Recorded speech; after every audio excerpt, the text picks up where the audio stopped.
you can go and check when NDC was in the minority, and whether there were specific rules that restricted the minority leader in terms of the amount of time that he will spend on asking questions. And I always tell people that, a particular minority leader and his style may be unacceptable to you, but the rule should remain sacrosanct, because you don't know when you will also be a minority leader. Right. So if you change the rules today because you don't like a particular minority leader, how about if you become a minority leader tomorrow? So against yes, you. and then also I think that I have advised a friend. I said, look, I think that your style may not actually be helping you yourself. Yes, because you see, as a leader, you strive to be liked by all sides. You see, you don't think it's liked by both sides? Like you said, NDC people are putting pressure, they are upset, and etc. I think somebody like Haruna Idrisu, who was our minority leader, was equally liked by a lot of MPP people. Okay? I think Forson, who was our leader, was equally admired and liked by, members of the MPP. Because people can tell when you are doing a good job from when you are just trying to frustrate a nominee without really having anything of substance against the nominee. When you are seen just pushing the nominee, hoping that the nominee will slip, okay, from when you actually have some evidence of wrongdoing by the nominee, and you are simply probing in such a way that you pin the nominee to the evidence that you have. And coming from a lawyer, it should be possible for you to do it in such a way that across board, everybody is happy with what you are doing. Because, like you said, people want us to really probe the nominees, check their level, their intellect, check their competencies, check their understanding of the issues that they are going to be dealing with. And so if you're questioning and you're probing, no matter how long it takes, is achieving these ends, the public will be happy. But I hardly see that in what the minority side is doing. And so I don't think that many people are that happy with the work that they have done. And that is what is fueling the pressure on the chairman. Why even tolerating that kind of thing? Exactly. Why allowing him space? Why are you allowing him so much space? But the rules say have as much space as you need as a leader. Are you getting the point? But then, as a leader, you have to understand that if you abuse the space, it affects your credibility as a leader as well. If you make good use of the space, it elevates your image as a leader as well. So it's a question of how you use the space. But I am not ready to cut down that rule simply because it is Afenyomakin today. Because it can be Mahama Herga tomorrow. And I want to have that space. And I believe that I will make very good use of that space. I won't abuse it. And it will inure to my benefit as a politician and to my caucus, because at this stage, from opposition, you are trying very hard to now cultivate the Ghanaian public to come to your side to give an edge in the next election. Unfortunately, on Friday, Speaker decided to take some far-reaching measures to deal with the situation in the House. Speaker has a responsibility to ensure that the House is orderly. People have raised all sorts of legal issues about... Minority are not happy about that. Definitely, I don't expect them to be happy, but I'm not sure the country is happy with some of the things that are being projected into people's halls and living rooms. Absolutely. As to what is happening in their parliament. And I know that there were a lot of people who were already calling for some discipline, some order, some commitment to the rules. There are mechanisms for voicing your disagreements but then you cannot resort to violent behavior. It's unacceptable. And so whatever issues they raise with the legality or illegality of what the Speaker has done, I think that the Speaker's action has been a very popular decision. I know a lot of people applaud him for taking that decision. We are meeting in the next couple of minutes to review what happened and to deal with some of the issues that he thinks led to the situation that we're experiencing in the House. So going forward, I believe that we are unlikely to have that kind of development. But rest assured that I am one person who will crack the whip if people misbehave to a certain extent. But I think that we've enjoyed a lot of cooperation on both sides. People are not observing, or a lot of people don't understand the culture in this House. If you go back and check the records of Parliament, you'll find out that there has been no president who, within 3 or 4 weeks of coming to office, has gotten 60% of his ministers, appointed and approved. No president. Go and check the records. It's not possible. See, right. When you observe the pattern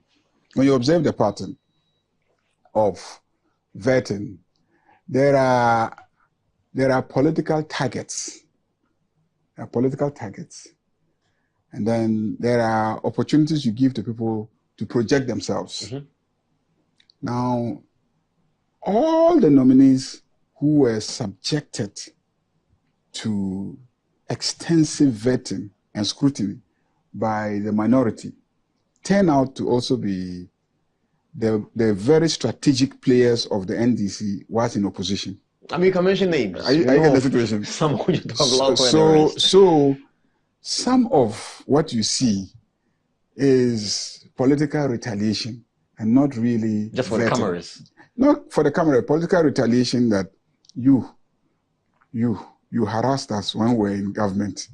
You took us through a lot. You made us suffer, and ultimately you made us lose power. Now you are before us. We will deal with you. It's as simple as that. Because examine the questions. Very few of those questions had to even do with exactly what the person is going to the ministry to do. Are you getting the point? Very few were foreign policy related matters. Very few were really about, what is happening in terms of the communication policy and what policy reforms are you bringing to the table and etc. Very few really related to how better you can manage the finances of this country. A lot of it is a political attack informed by a perception by the other side that you contributed immensely to our losing power, and now you are before us for us to participate in approving you to be a minister. If we had our way, we'll block you. Basically, that's what it is. So that is the culture. I mean, we should move away to a culture of focusing on policy issues and etc.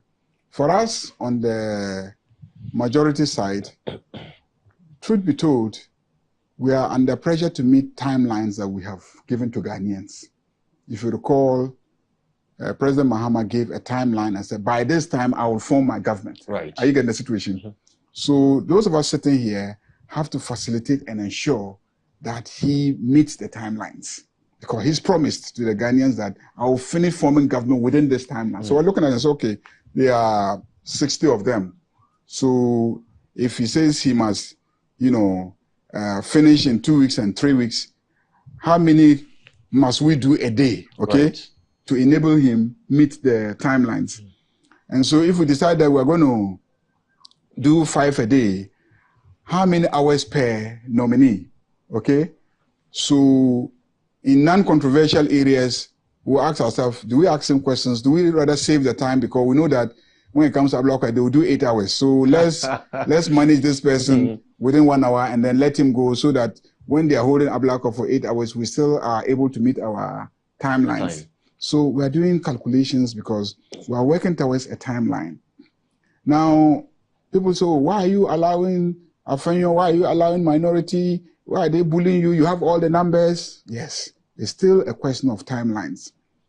Now, if we manage, let me add this. This is so important. Okay. Oh, no, if we manage the minority in such a way that on every nominee, they accept to approve by consensus, we don't waste time in the chamber. Because if they say we have to vote on that person, it means that we will spend at least 3 hours voting in the chamber as well. You know how we will win. After we will win. You get the point. We have the numbers. We will win. We will win on any nominee if they decide to vote. We will win. But like you mentioned, you never know who might cross to the other end. In their case, because of the fact that we're equal, the slimness of the margin, 1 or 2 could slip. But here where we have 188 and you are struggling with 88 and that kind of thing, even if you manage to convince 10 or 20 of our people, it still will make a difference. You get it. So we will win. No matter what, we'll win. But again, we're looking at timelines. So look, let's tolerate them, let them do their drama, but then let them just approve by consensus. Let's take the person to the floor and let's not waste time, and then have the person approve so that we can help the president to, and then the party, because the president makes promises not just as John Dramani Mahama, but as NDC and NDC government. So any promise that he makes, we all are collectively bound by the promise. So if he says, I will set up government in 1 month, we must do whatever it takes for him to actually set up government in 1 month. He shouldn't, his numbers here shouldn't conduct themselves in such a way that they will frustrate being able to meet the timelines, especially when it really doesn't matter. How for the ministers, when they start working, you will see how we ourselves as a majority would hold our own ministers to the promises that together we made to the voters, based on which they gave us the numbers that they gave. I want to retain the numbers. Right. And retaining the numbers would depend on how the ministers conduct themselves, how hard they work to fulfill the promises made to Ghanaians, and how we are able, as a collective, both ministers and MPs, to satisfy Ghanaians. The need for certain actions to be taken, a committee must be set to look into this. On this occasion, Mr. Speaker was dealing with a disorderly conduct which took place at the committee level, where the chairman... What is the difference between the ordinary thief and a political thief? Number one, the ordinary thief steals your money, your bag, your watch, and your jewelry, isn't it? But the political thief steals your future, your career, your education, your health, and your business. Number two, the hilarious part is that the ordinary thief will choose whom to rob. But you are the one who choose the political thief to rob you. Because we choose them. We vote them. We blindly say we are not blind. Who is deceiving who? The ridiculous part of the whole issue is that we will fight to defend and protect our belongings from the ordinary thief. Is it not? But we fight each other to defend and protect the political thief. Is that not what we do? Thugs will be fighting themselves to protect those that are stealing our career, stealing our joy, stealing our health, stealing our success. What a shame. Government is broke, but people are spending billions to go inside the government that is broke. Have you ever seen a minister who resigned because government is broke before? Government has no money. Have you ever seen a governor who said, ladies and gentlemen, when I was elected, I thought the government had money. Now I discover government has no money, I resign. Have you ever seen it? Government has no money, but they are bringing money out at election time. Where is that money coming from? So they are lying. What is happening is that there are two types of wicked people in government. Type 1, they eat current money. Any money they find in government, they will eat it. They are wicked about that one. There is type 2. Type 2, they eat current money and future money. They will say, my term will end next year. When I leave, how will I eat money? Let me borrow money now and borrow money of the future and eat it now.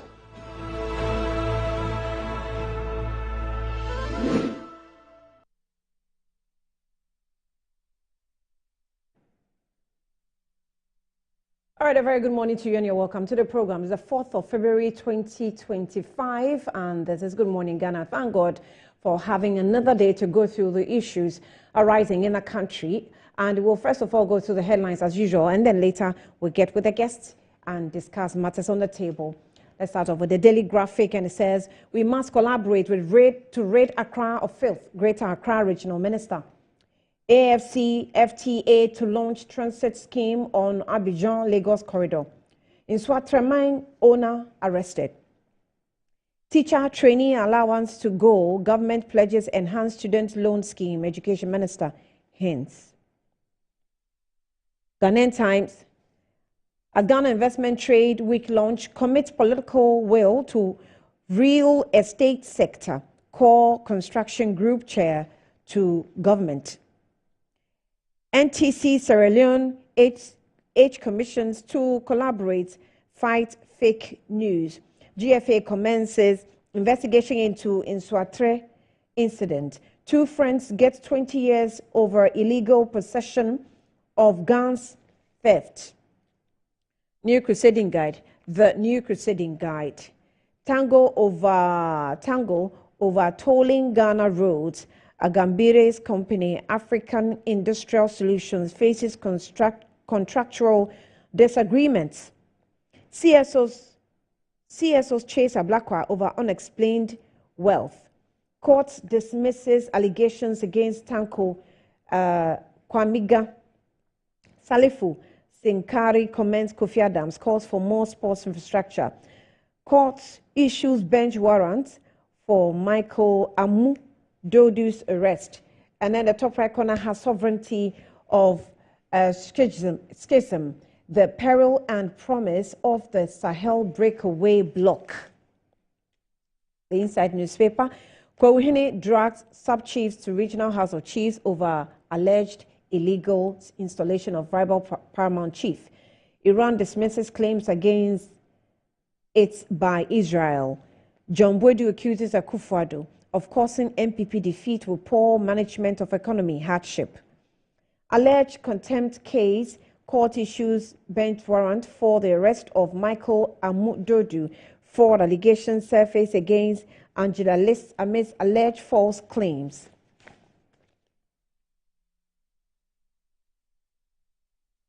The Daily Post, Tanko Kwamiga's unfolded detractors exposed. Australia-Ghana partnership key to solving Ghana's food production challenges, Vice President Nana Jane. President Mahama makes more appointments. Kojo Chumbafo is appointed as acting CEO of Financial Intelligence Center. And that's also another friend of this platform that you are so much fond of and committed to. Congratulations to him. One person that I met in his office yesterday when he actually first visited his office, also on the front page of the Daily Post, Dr. Victor Asare Bampo, CEO of the National Health Insurance Authority, NHIA. More work for you, sir, and I wish you all the best. Also, Neil Moyne Thompson, Chairman of the National Development Planning Commission, is also captured here on the front page. Now, some more headlines. Daily Searchlight says Lord Come's home raided, seized properties, returned 3 days after controversial raid. And then we also have former Employment Minister Bafo Ewua arrested over football violence. Lawless bobbing must reverse autocratic decision, minority insists. African Prosperity Dialogue 2025 will leverage the continent's economic growth and development, CEO.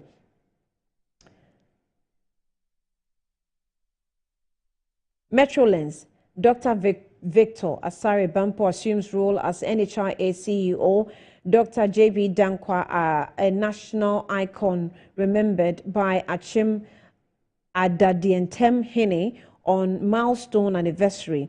Vetting Wahala, Ablakwa admits living in a dollar-priced airport hills. We also have CDS service chiefs congratulate new defense minister. Business and Financial Times, January inflation eased to 23.5%.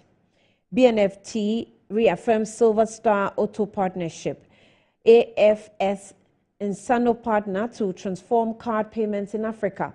Banks push for stronger legal measure to tackle loan defaults. And that's also on the front page of the Business and Financial Times. That's it for the headlines this morning. We'll take a break. We'll be back shortly.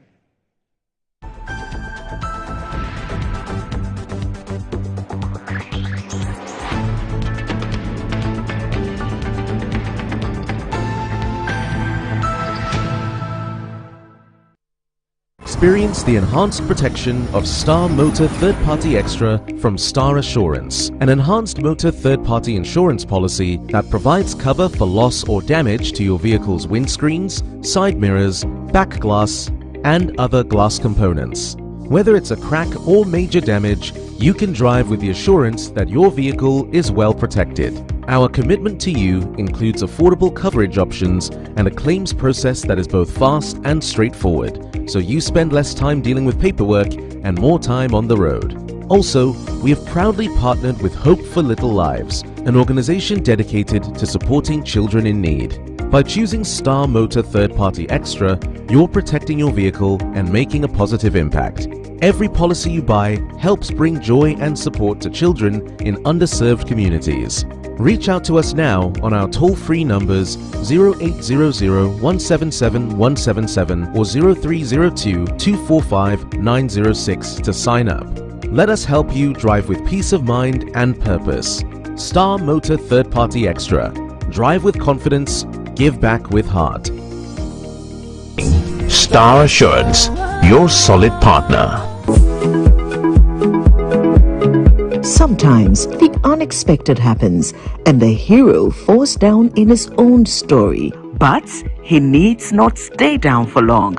Cosmopolitan Health Insurance is your trusted health partner. Whether an individual building a business, with Cosmopolitan Health Insurance, your medical care is our concern. For the best health insurance solutions for corporate institutions, groups and associations, families and individuals, choose Cosmopolitan Health Insurance from our over 700 accredited health service providers nationwide.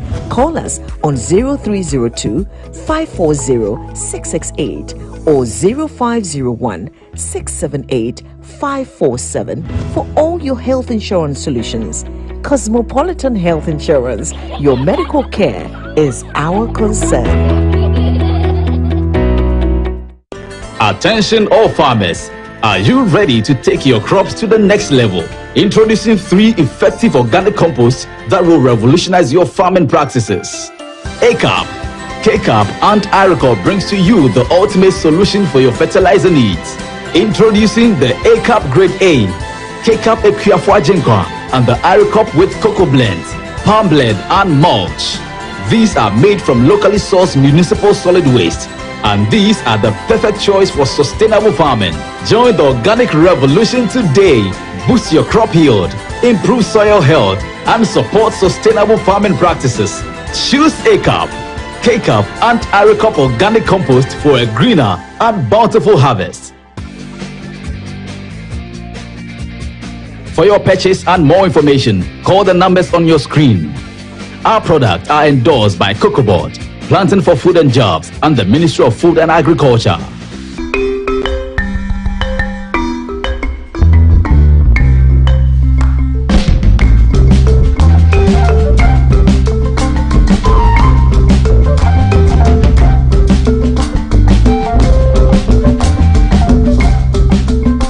Welcome to the Alisa Brunch, your special Sunday treat.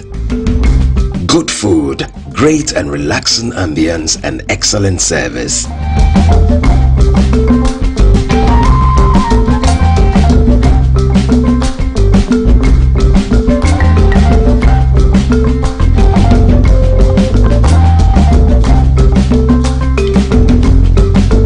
Come to your second home every Sunday, the Alisa Sunday Brunch.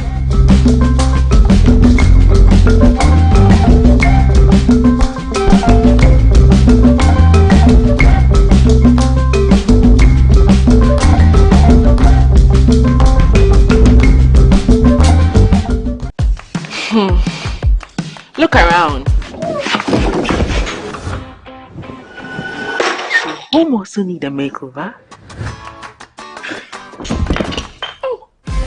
Mine clearly does.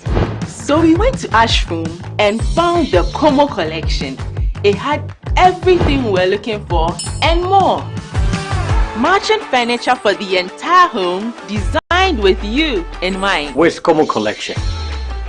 Dressing up is just a breeze. Always ready with a perfect accessory. A magic dressing mirror.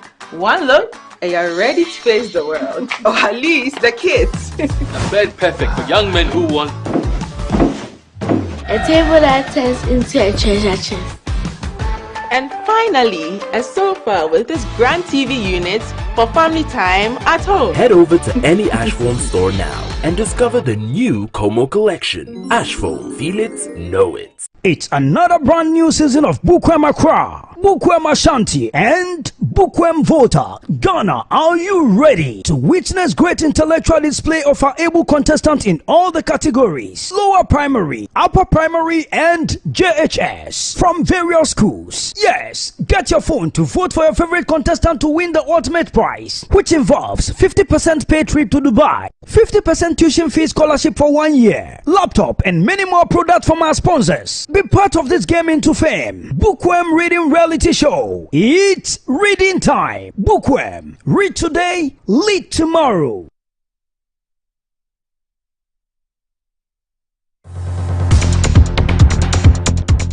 More than 80% of global trade is carried by sea. Most of the products we consume daily travel through ports, making them a key link in the global supply chain. The Ghana Ports and Harbours Authority is committed to ensuring the enhancement, resilience and sustainability of port infrastructure and maritime trade. Get to know which vessel is bringing your goods, how much duty you are required to pay, and how quickly you can clear your goods from the ports of Ghana.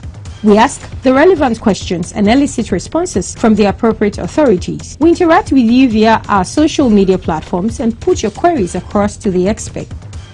Iron Port shows this and every Sunday live on Metro TV at 5:30 p.m. Iron Port is proudly brought to you by and powered by the Ghana Ports and Harbours Authority.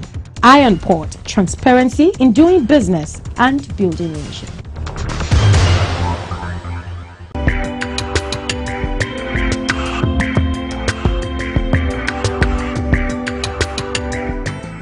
The Bible is not a textbook like chemistry textbook.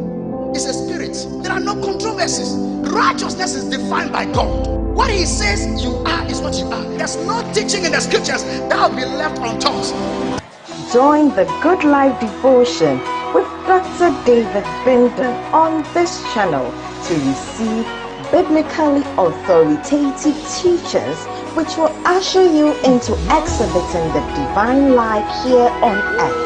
The Good Life Devotion shows every Monday to Friday from 11 to 11:30 p.m. Don't miss the special weekend edition on Saturdays and Sundays at 10 p.m. Life is good. Enjoy.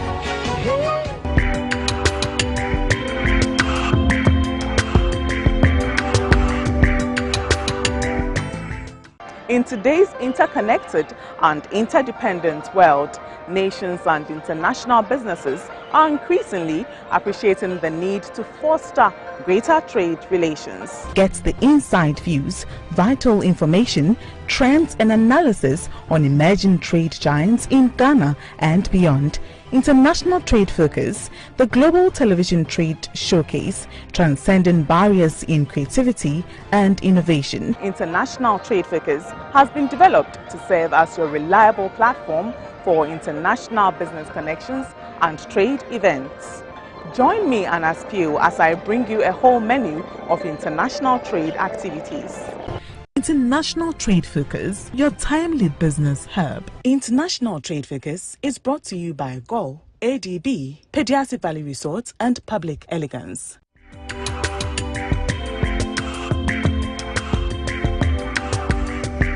International Trade Focus is brought to you by GOL, ADB, Pediasi Valley Resorts and Public Elegance.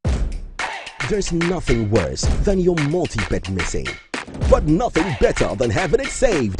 Bet safer.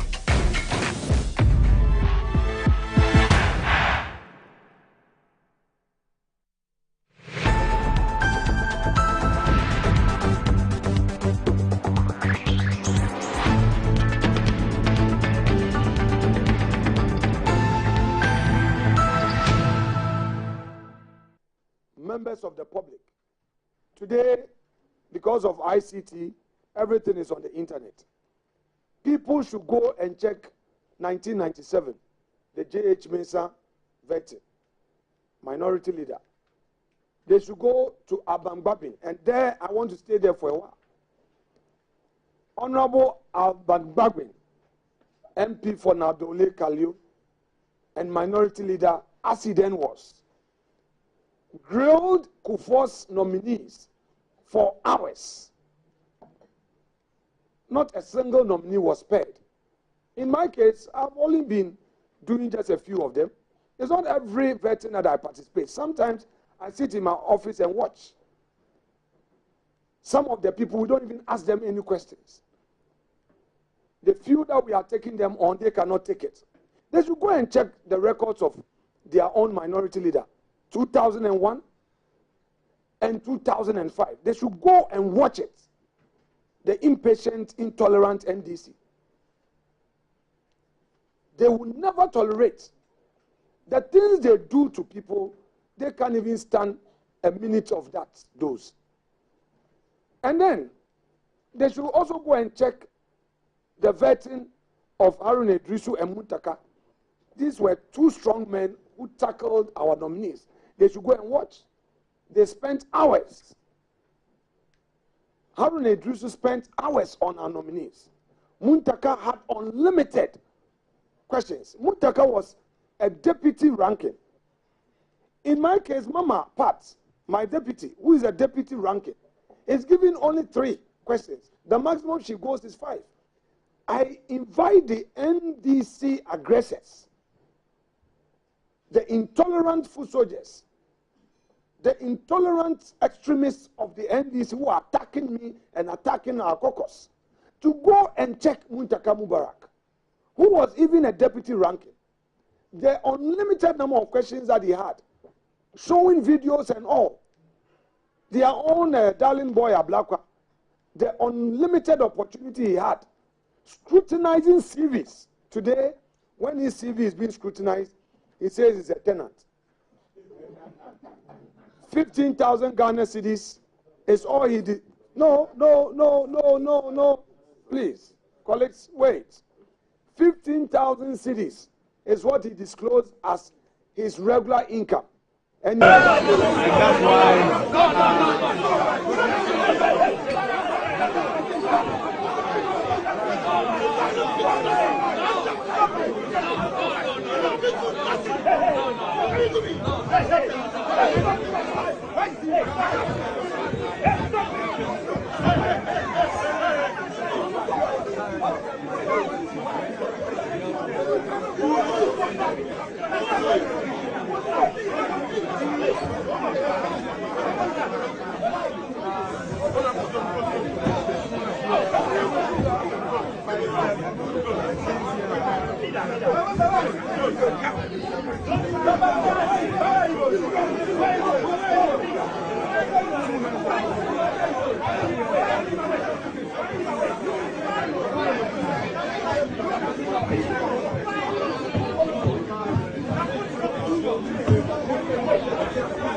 you are using subject members to do. Yes. You think you are partisan clerk? Honourable members, can there be some order? If the clerk thinks that she's a party clerk.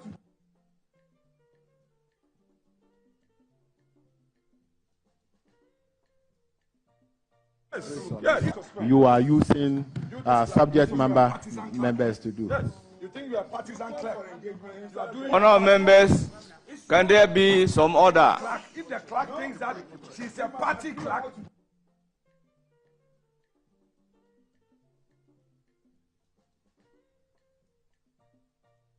yes. If the clerk to Parliament, there was a call for a meeting. Your chief whip called for a meeting for us to engage in agreement.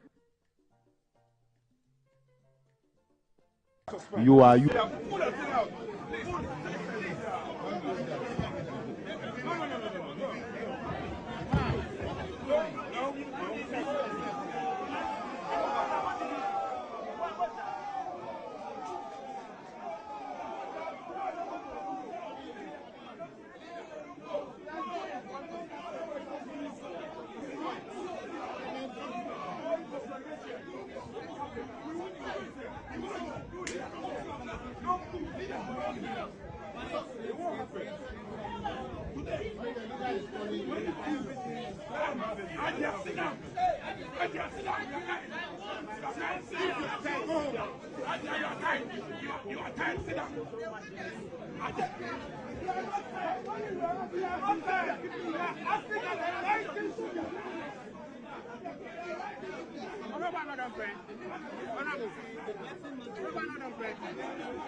Chama, I wanted your guidance on something because yesterday something happened under Order 64.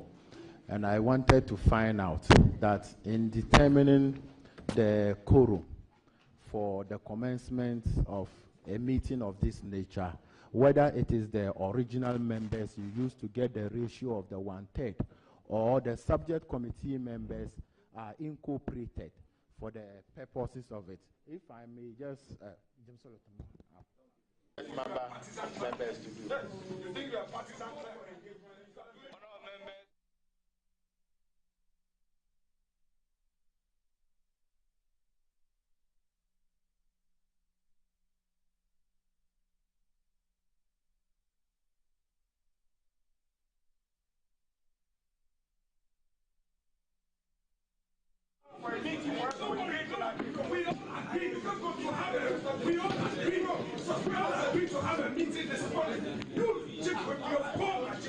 We are waiting to have a meeting so that we can all do it. Who said we are against vetting? Then you, the clerk, when we were in power, so you will insist that until you get the minority, you will call a meeting. You don't even notify us. You are doing your business. Do this clerk. Is that the way a civil servant should behave? It's a shame on you. Do this clerk. It's a shame on you. Do this clerk. If you want to destroy Parliament, we will not spare you. You call it. You don't get to come for me. Do this clerk. Do this clerk. No. We will engage. Do this clerk. We don't agree. We are not against your government. We are not against your government. We've been cooperating that we should have a meeting. You should be fair to us for the meeting. You should be fair to us. You should be fair to us. We will help you. We have helped you. We are ready to help you. Don't mistreat us. Don't mistreat us. The fact that we are a minority, don't mistreat us. We have helped you. No opposition ever helped the government to form its government as quickly as possible this time. What else should we do? And you, this partisan clerk, when I was majority leader, you insist that the minority must be heard. Today, you call for a meeting with others.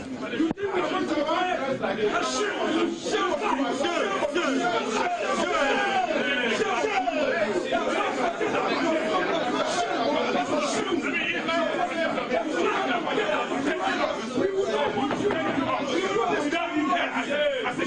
We don't need you as a candidate. We are fair. No, we don't want your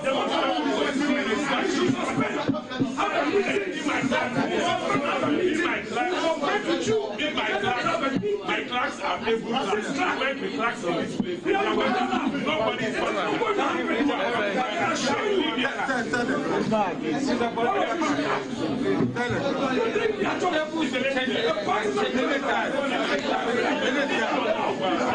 Thank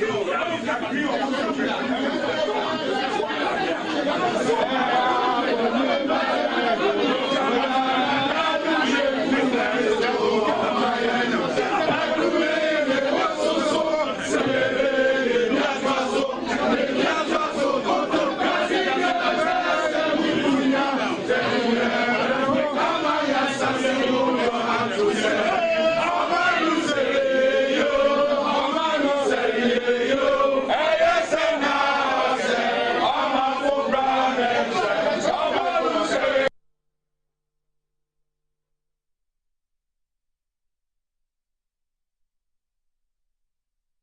All right, welcome back. Some of the videos that you've seen on social media and still making rounds, and let's see how the vetting committee is going to come out of this whole brouhaha and chaos that marred the whole activity of the vetting committee. But this morning we're having in the studio Richard Ahengba. He will join us soon. He is the communications director for the NPP. He will join us in the studio pretty shortly. But the Minister Designate for Sports and Recreation is here. He's been vetted already, Kofi Adams. He's also a member of Parliament for Buem constituency. He has joined us in the studio. Thank you so much, Honourable Minister, for doing us the honours. You're welcome. Good morning to you. Good morning. Good morning to you. All right. Before, I hope everything is well. You were one of the people they said you were not supposed to be vetted on that day, but you were, I don't know, sneaked in, pushed in. I don't know. I'm not sure which word to use, but you got a chance to be vetted on that day. Well, clearly, good morning to your viewers and listeners. I don't arrange appearance before committee. I'm a member of Parliament, so I know how committees work. And once a schedule is agreed, that is so published. And the published schedule is what we work with. I received notification to appear before the Appointments Committee on Wednesday, the 29th of January, to be vetted. Then the day before that day, the Appointments Committee decided to do what it has no mandate whatsoever really to do. If the committee felt that someone was in contempt of Parliament or the committee, there is an appropriate committee to deal with such a matter, and that is the Privileges Committee. But the Appointments Committee decided that it was going to, on its own, invite a witness that they thought has made comments that cast a slur on the works of the committee. So the Wednesday vetting was actually suspended.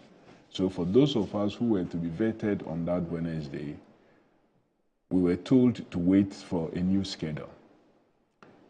The new schedule came up quite late, indicating that we should appear before them on Thursday in an order of Dr. Rashid Pelpo coming first from 8 to 9 a.m.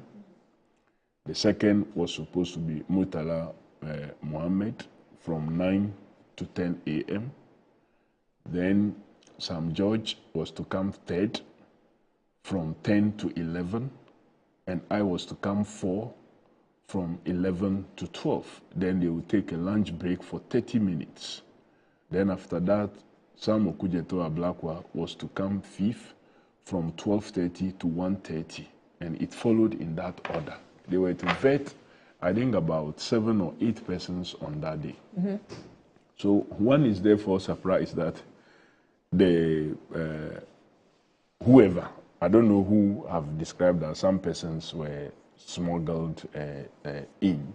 Afenyomakin. Whatever, well, Afenyomakin is absolutely wrong. And what it means is that the Appointments Committee have done a poor job. Poor job by scheduling what it is that they know they cannot do. Then they will go and have their own meeting, and without communicating to persons you have already invited. It don't work that way. That's a very lazy way of working. If truly they say so, then I will not be charitable with them. That's a lazy way of, and Parliament is an organized institution. We don't behave that way. We are not running some village setting meeting. You are running a serious business. So you don't schedule nominees to appear before you, and if you held another meeting and decided you could do only a certain number, you don't communicate to those nominees, and when they appear there, as expected of them, you end up describing that they have been smuggled instead of you apologizing. I think this Appointments Committee have done a lot of harm to a number. You remember when Dr. Omani Boama appeared, you invited a person stating a time the person was to appear. Even before that time, you were already out there shouting that you gave him time and he didn't come. And this came from the same minority leader. And you have to eat your humble pie by apologizing later when it was proven to you that your own invitation to the person stated 11 o'clock. And so you don't come announcing another time that you have thought. So again, they met as a committee and decided, okay, we will start at 9, and without communicating to the person. And what happened was that the previous day, which was Monday, they had vetted some other persons that should not have been vetted on that day. So original schedule for Dr. Omaniboama was for him to appear at 11. So possibly they had wanted him to shift his time a bit earlier so they could do more on that day. But if you don't communicate with the person, why now come on air and suggest on a live TV that the person was late, he was given time, and he has not appeared? This level of bravado don't take anybody anywhere. And I think that as honorable members of Parliament, we need to do the honorable thing and speak only when we are so sure that what we are speaking is the truth and nothing but the truth. But if we want to engage in rabble rousing, in shouting, in doing all the things, in name calling, in wanting to deride others, it doesn't take us anywhere. You don't speak for once and say, oh, we had accepted for certain things to be waived so that nominees could be vetted early enough to help form government, and then at the same time, your behavior, your actions, your comments suggest otherwise. So clearly, it's not the case. We had a schedule that was sent to us. We had letters inviting us for the meeting, and we went. Truly, on that day, not all those who were to be vetted were vetted. And some of them will necessarily come. You have supporters, sympathizers, lovers who will come from far and near, just come and show solidarity.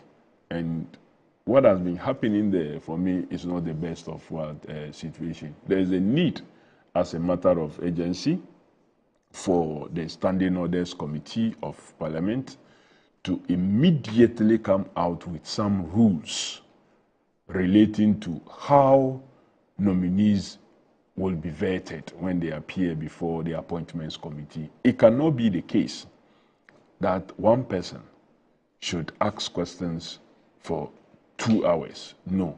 It should not be the case that one person should even ask questions for more than an hour. So it means that with what is happening, it seems to have exposed some weaknesses that will give you the opportunity to amend.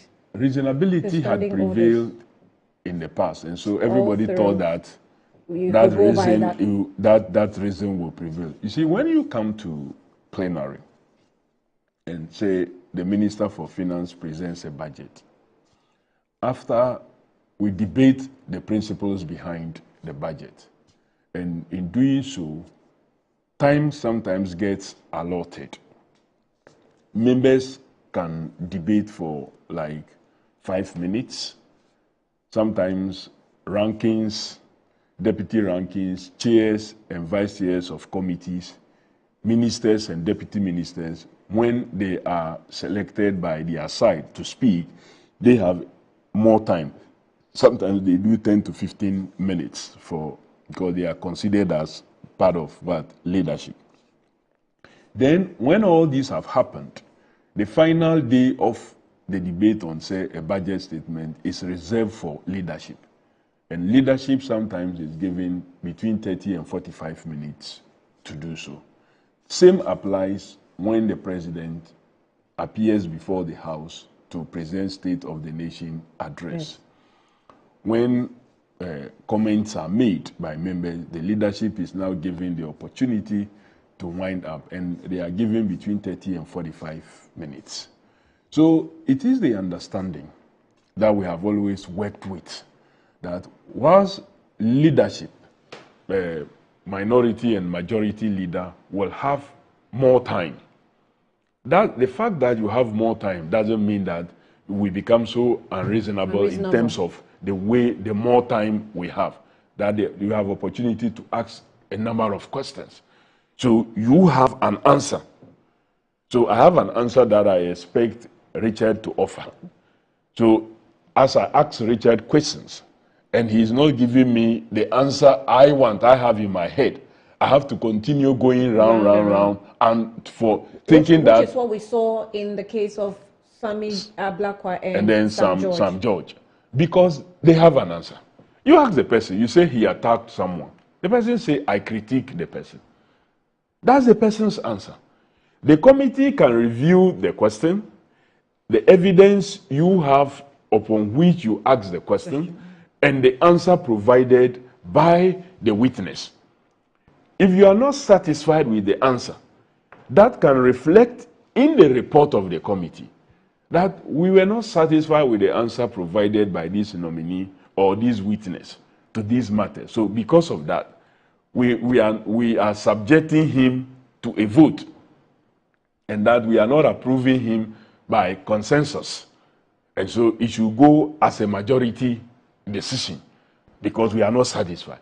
But to waste everybody's time, because you want a witness or a nominee appearing before you to accept that I attacked and not criticize. It is this and not that. So we will waste like an hour just going round and round and round and round. It doesn't help anybody. And I believe that, like you said, this behavior has given opportunity for us to try and then work things out. This is the first time truly so that a minority leader has behaved in this manner of lending. Yes, we've had minority leaders ask questions, multiple questions, but I don't think that for one nominee it's gone beyond an hour. I don't think we've had that. There's one of the old videos of Fifi Kwete when he appeared before the vetting committee, making rounds. I want us to play that video.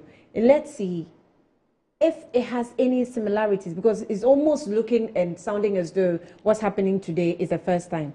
But when I saw that video, I thought... No, the question is, we're not saying that a minority leader and therefore the ranking for the committee cannot ask incisive questions or cannot ask questions of the person's past comments.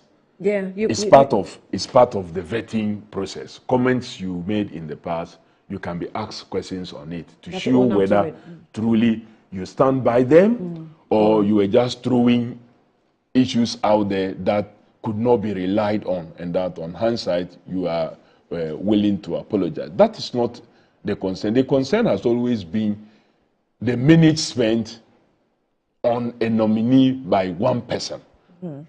And the fact that in some instances, even where the nominee has already provided an answer, that question is repeated in different forms because the member asking the question is expecting a particular answer. That is where the problem lies. For example, the Honorable Fifi Kwete's incident that you were talking about.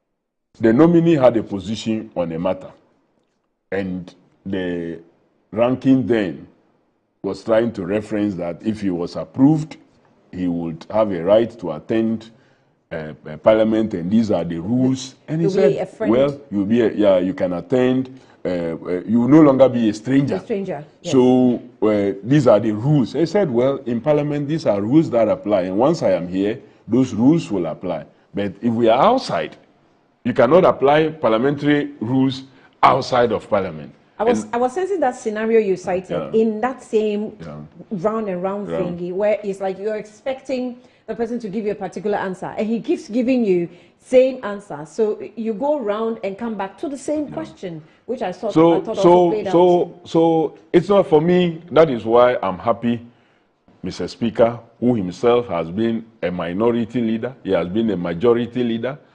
He's been a second deputy speaker and has been speaker for the second term now. He has seen it all, has directed that the Standing Order Committee would have to meet and look at the procedure that is used in vetting nominees that are to appear before the Appointments Committee. And I believe strongly that they will have to come out with some modalities and procedure that will not give a repeat of what we have seen, especially in the case of the vetting of Honorable Sam George, the Communications Minister nominee, and the Foreign Affairs Minister nominee, Honorable Samuel Okujeto Ablakwa. I don't think that what happened was the best of situation. There was so much abuse of privileges that the committee members had, especially the ranking member.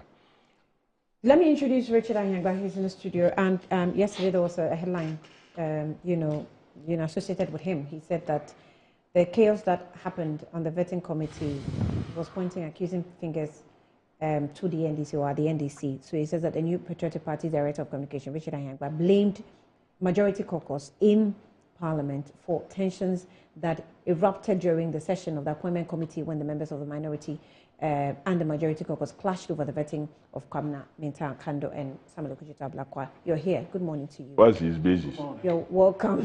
He's one of those people noted for blaming people without basis. Well, you are here. He's looking at me strangely as if I'm reading something he has never heard before. Please. Admit maybe he didn't say it. The way his face was looking strange. Maybe he didn't say it. But if he said it, let's hear the justification and we'll take it up. Congratulations to you. Thank you. Good morning. Good morning. Good morning. I've been listening to my brother and some other discussions of the matter. Appointments Committee. I think that by and large we have focused on Speaker's response to the matter, which is dealing with the effect of something that was caused by the intransigence and the bullying tendencies of the NDC members of the committee, probably space provided for them by the chair, his accessibility to them to say, well, let's do it, brought about this. There is nowhere where we're talking and capitalizing on the effect as though that's to be blamed.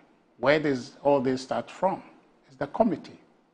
So if the committee, I'm not familiar with details of the workings of the committee to talk about the behavior of the clerk, if that has anything to do with it. But my understanding is that the scheduling of the committee is problematic. There's lack of proper communication between the clerk's office, the MPP, members on the committee, and then the NDC. So there seems to be some kind of synergy if what we're hearing publicly is to be taken for granted. There seems to be some working relationship between the clerk and the NDC part of the committee, and so much that they seem to have foreknowledge of what is going to happen at every material time. And so on the day in question, right, when they were supposed to vet a certain number of people, 3, I'm told. And then this had been increased and added on. I think they were getting on to 7.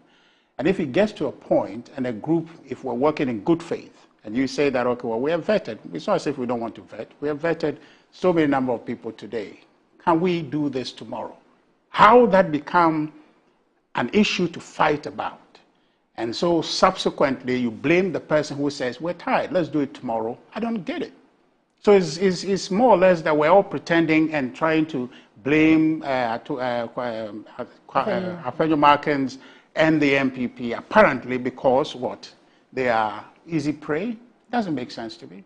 That's where the issue is. The issue is not in... But this clerk we're talking about...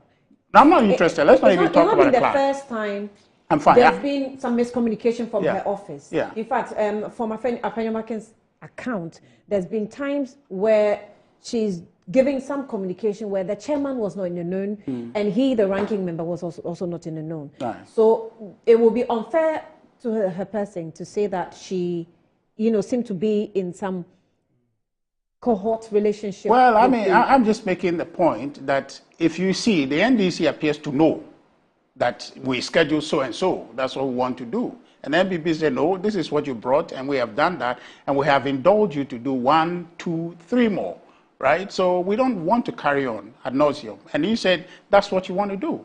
You understand? I'm not interested so much in the history of the clerk, okay? But I'm just saying that what happened, if you forget everything else, okay, and just look on the table, the idea that the MPP side on the committee says, we're tired, and this was around 10. Yeah, but to be fair to Apenyo, it's based on the history that you are not interested in that made him react that way to the clerk.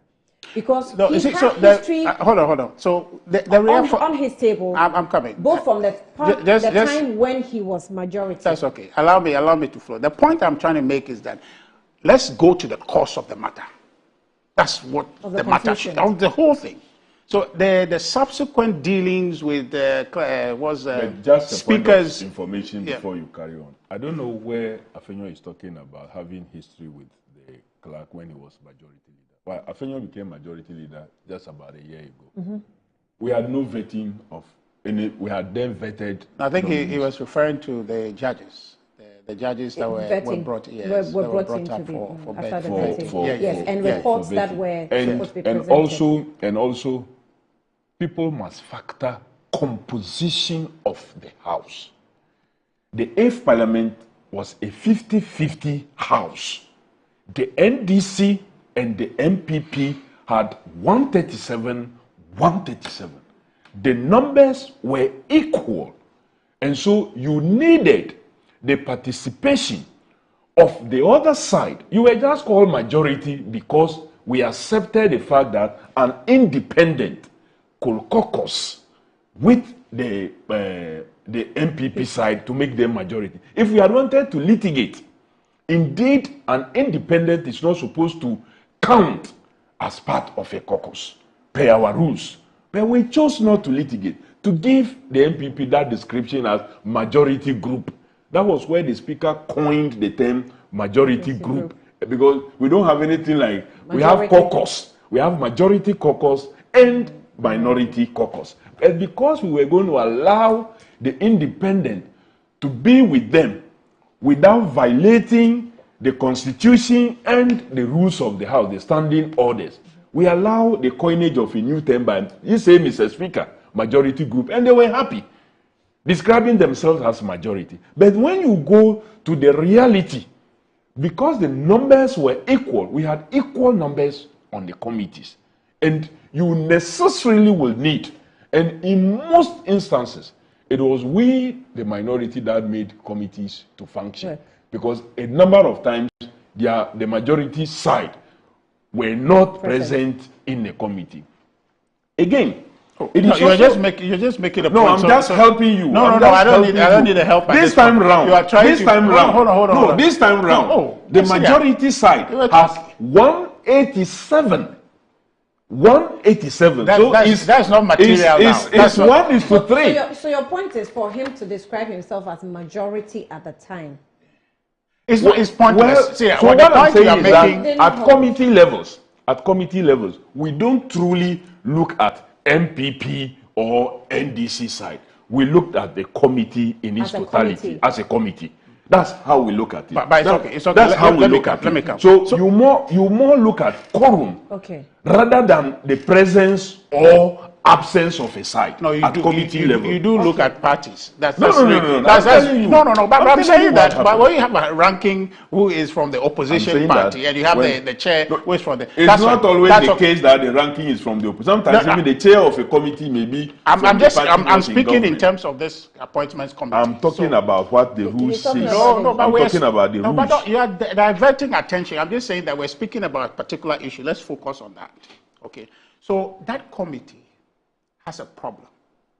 And the problem it had, which led to that happening, we needed to look at where that thing came from. And I'm telling you fairly and squarely that the NDC's insistence on that day that we must vet these individuals was what occasioned that chaos.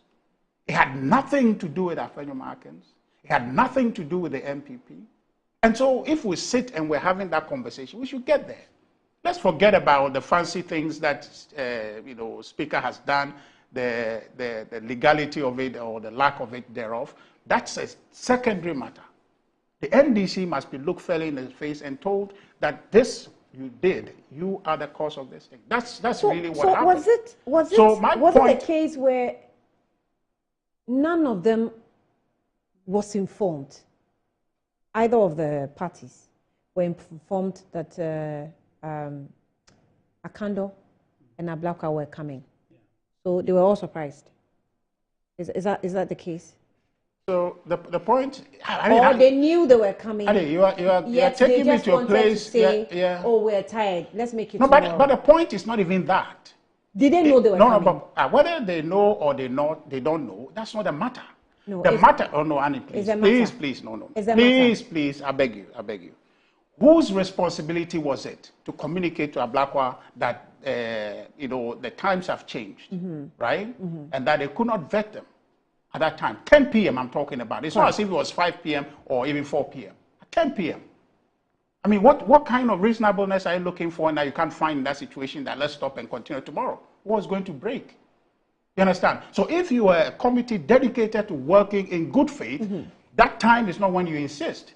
Yes, if everybody on the committee is agreeable and say, well, let's carry on, you can do that. But where there's a reasonable objection from a section or a group of the people on the committee saying that we have come full length and we don't want to continue, you ought to understand that.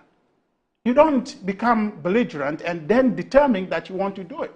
And watch for that situation to degenerate into what it degenerated to.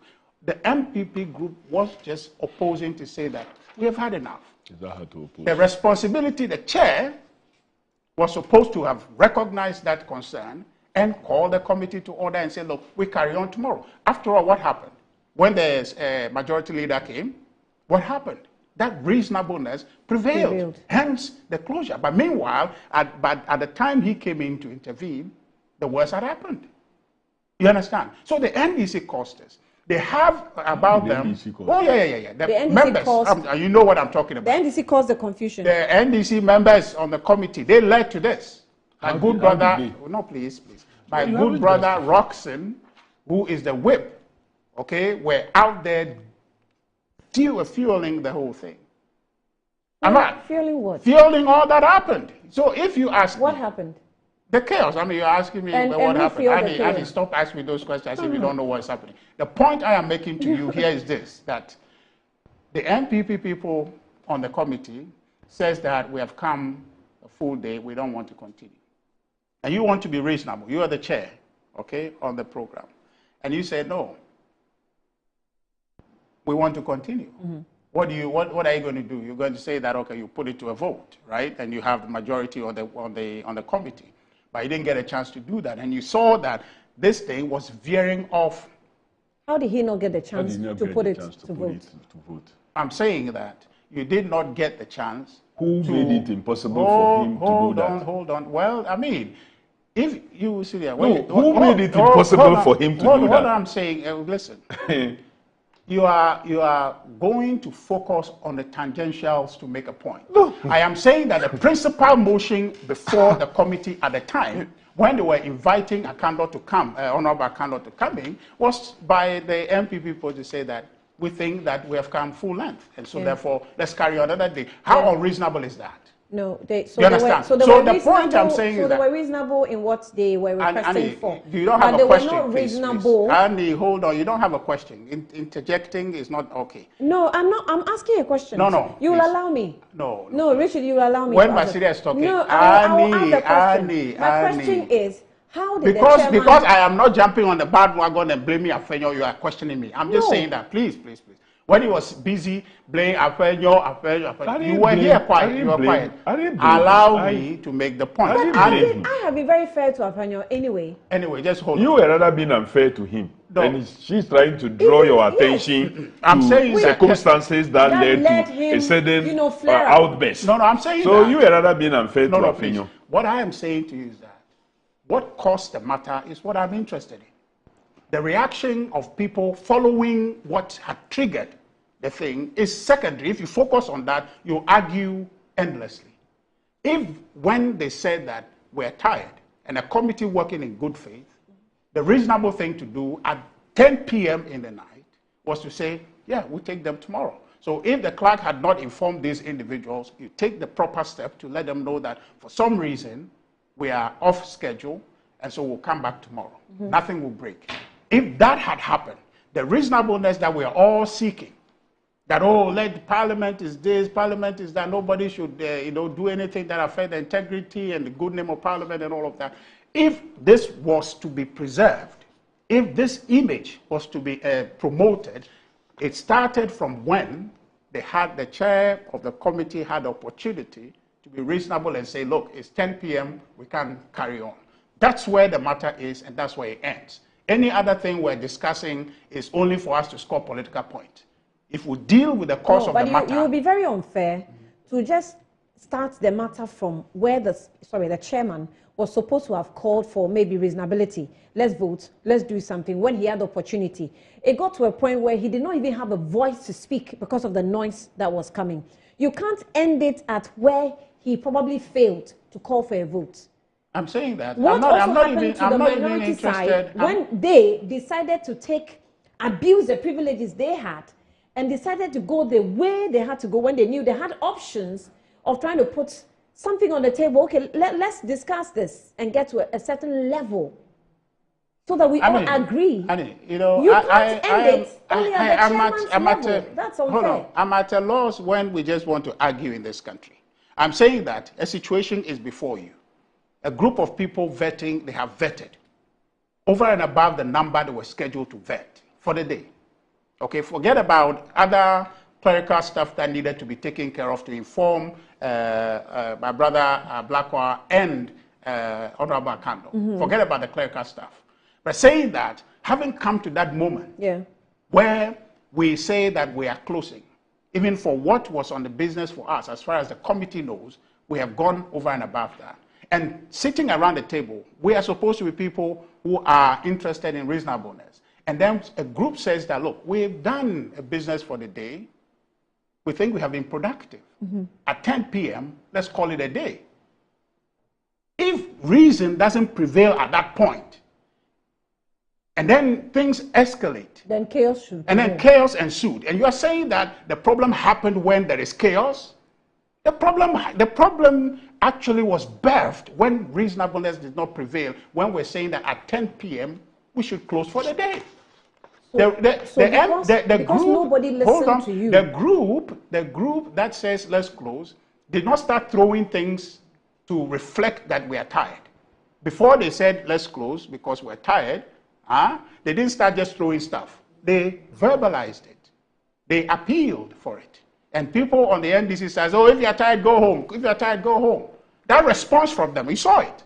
You saw that. I saw some response. Yes, they were saying that if you're tired, go home. Who will do it? And because if they are tired and they go, then they will do it. And they have made a principled position to say that we will not boycott anything. We want to be part of it. In fact, from the beginning of all these vetting processes, they have endorsed the majority.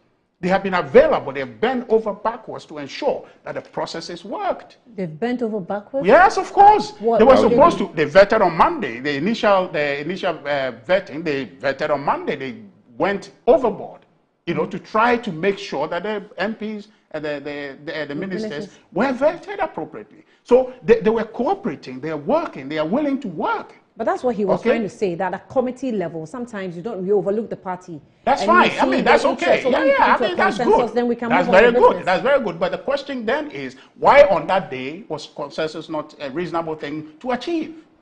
Why did the NDC people not see that these people have agreed with us, they vet Monday, they come, they do this, they do that, and just say that let's do it tomorrow? What would happen, really? What would happen? Honorable Brakwa is a capable person who can be vetted 20 hours if he wants to.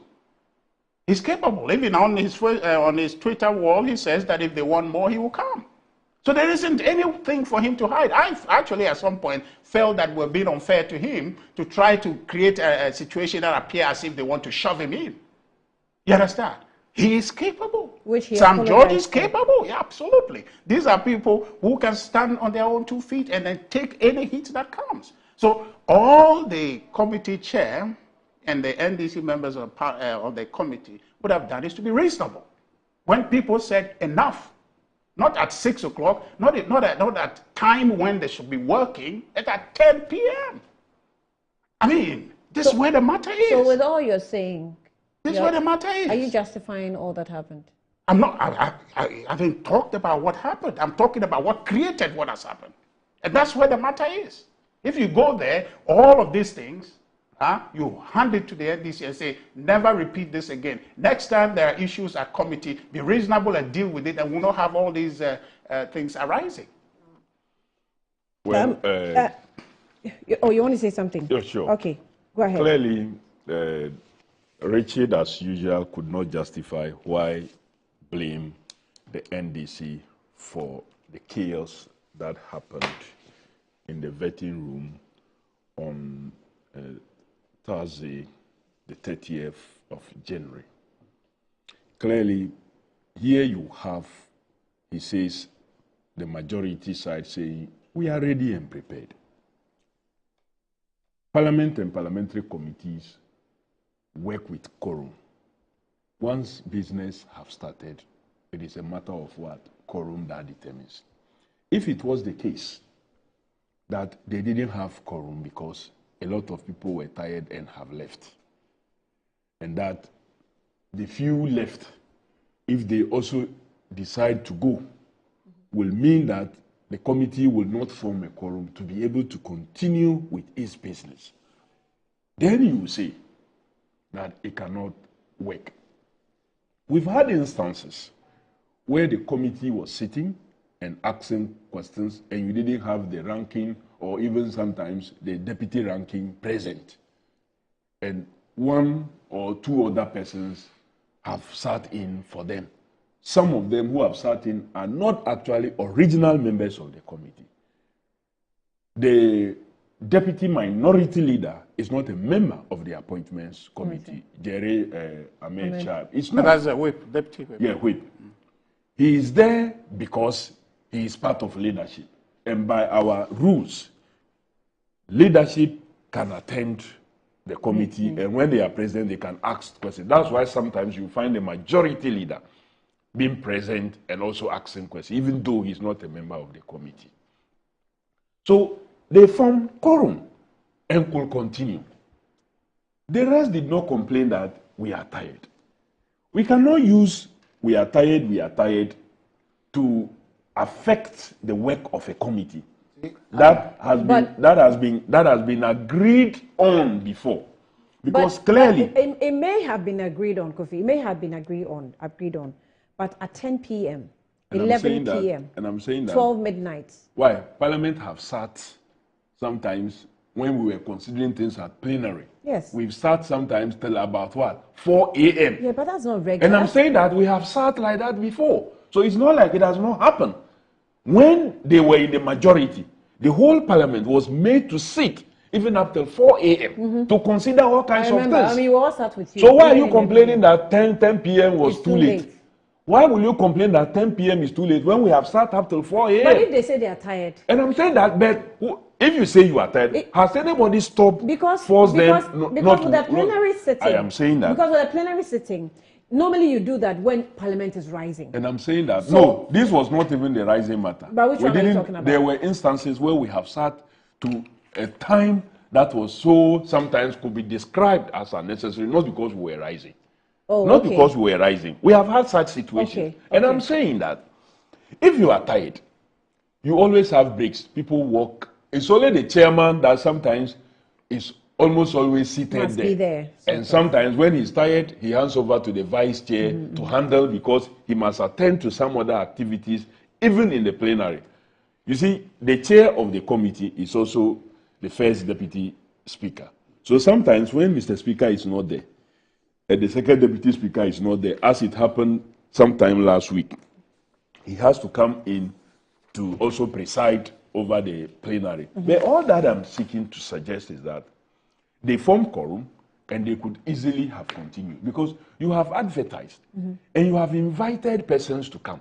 And these persons have come with some of their elders who were there to show solidarity.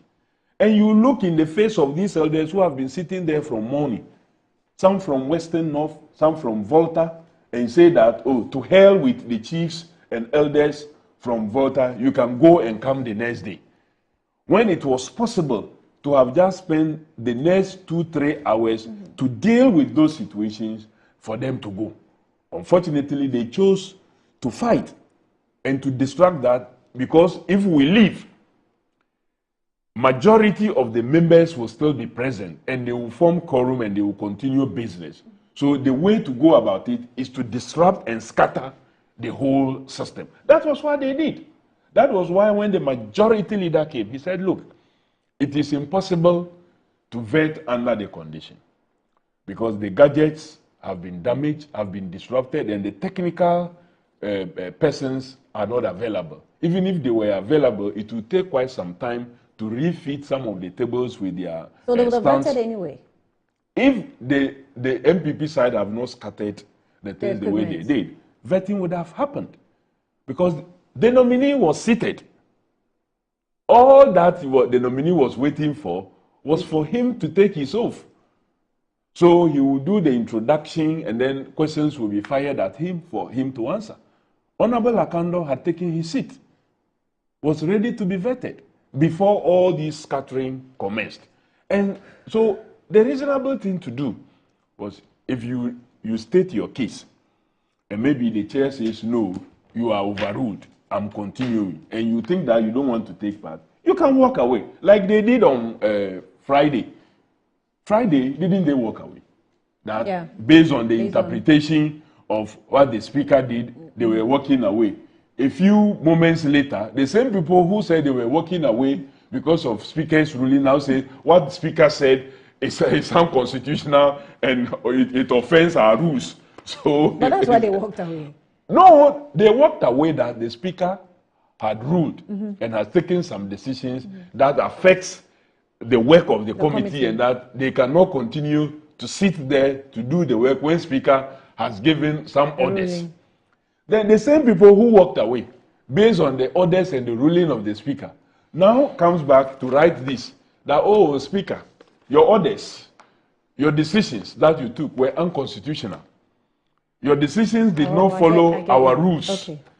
So you walk away for the same decision and now you are challenging the same decision for which you walk away. That it is unconstitutional, it doesn't follow our rules, it doesn't follow our orders. How do you get that? That is to say that you condone an illegality. You walked away from what and I'm saying you are saying was they were vetting nominees. Listen. If the speaker has ruled on something that you claim is unconstitutional, then you didn't have a reason to walk away and give a reason that, oh, it's because of the speaker's ruling or decision. The ranking member of the committee and the minority leader was questioning Honorable Okujeto Ablakwa when his minority whip, deputy minority whip, walked in and informed him that this is what had happened at the plenary. And that some members have been suspended, and the speaker had directed that the appointments committee be reconstituted. He had formed an ad hoc committee. Replaced.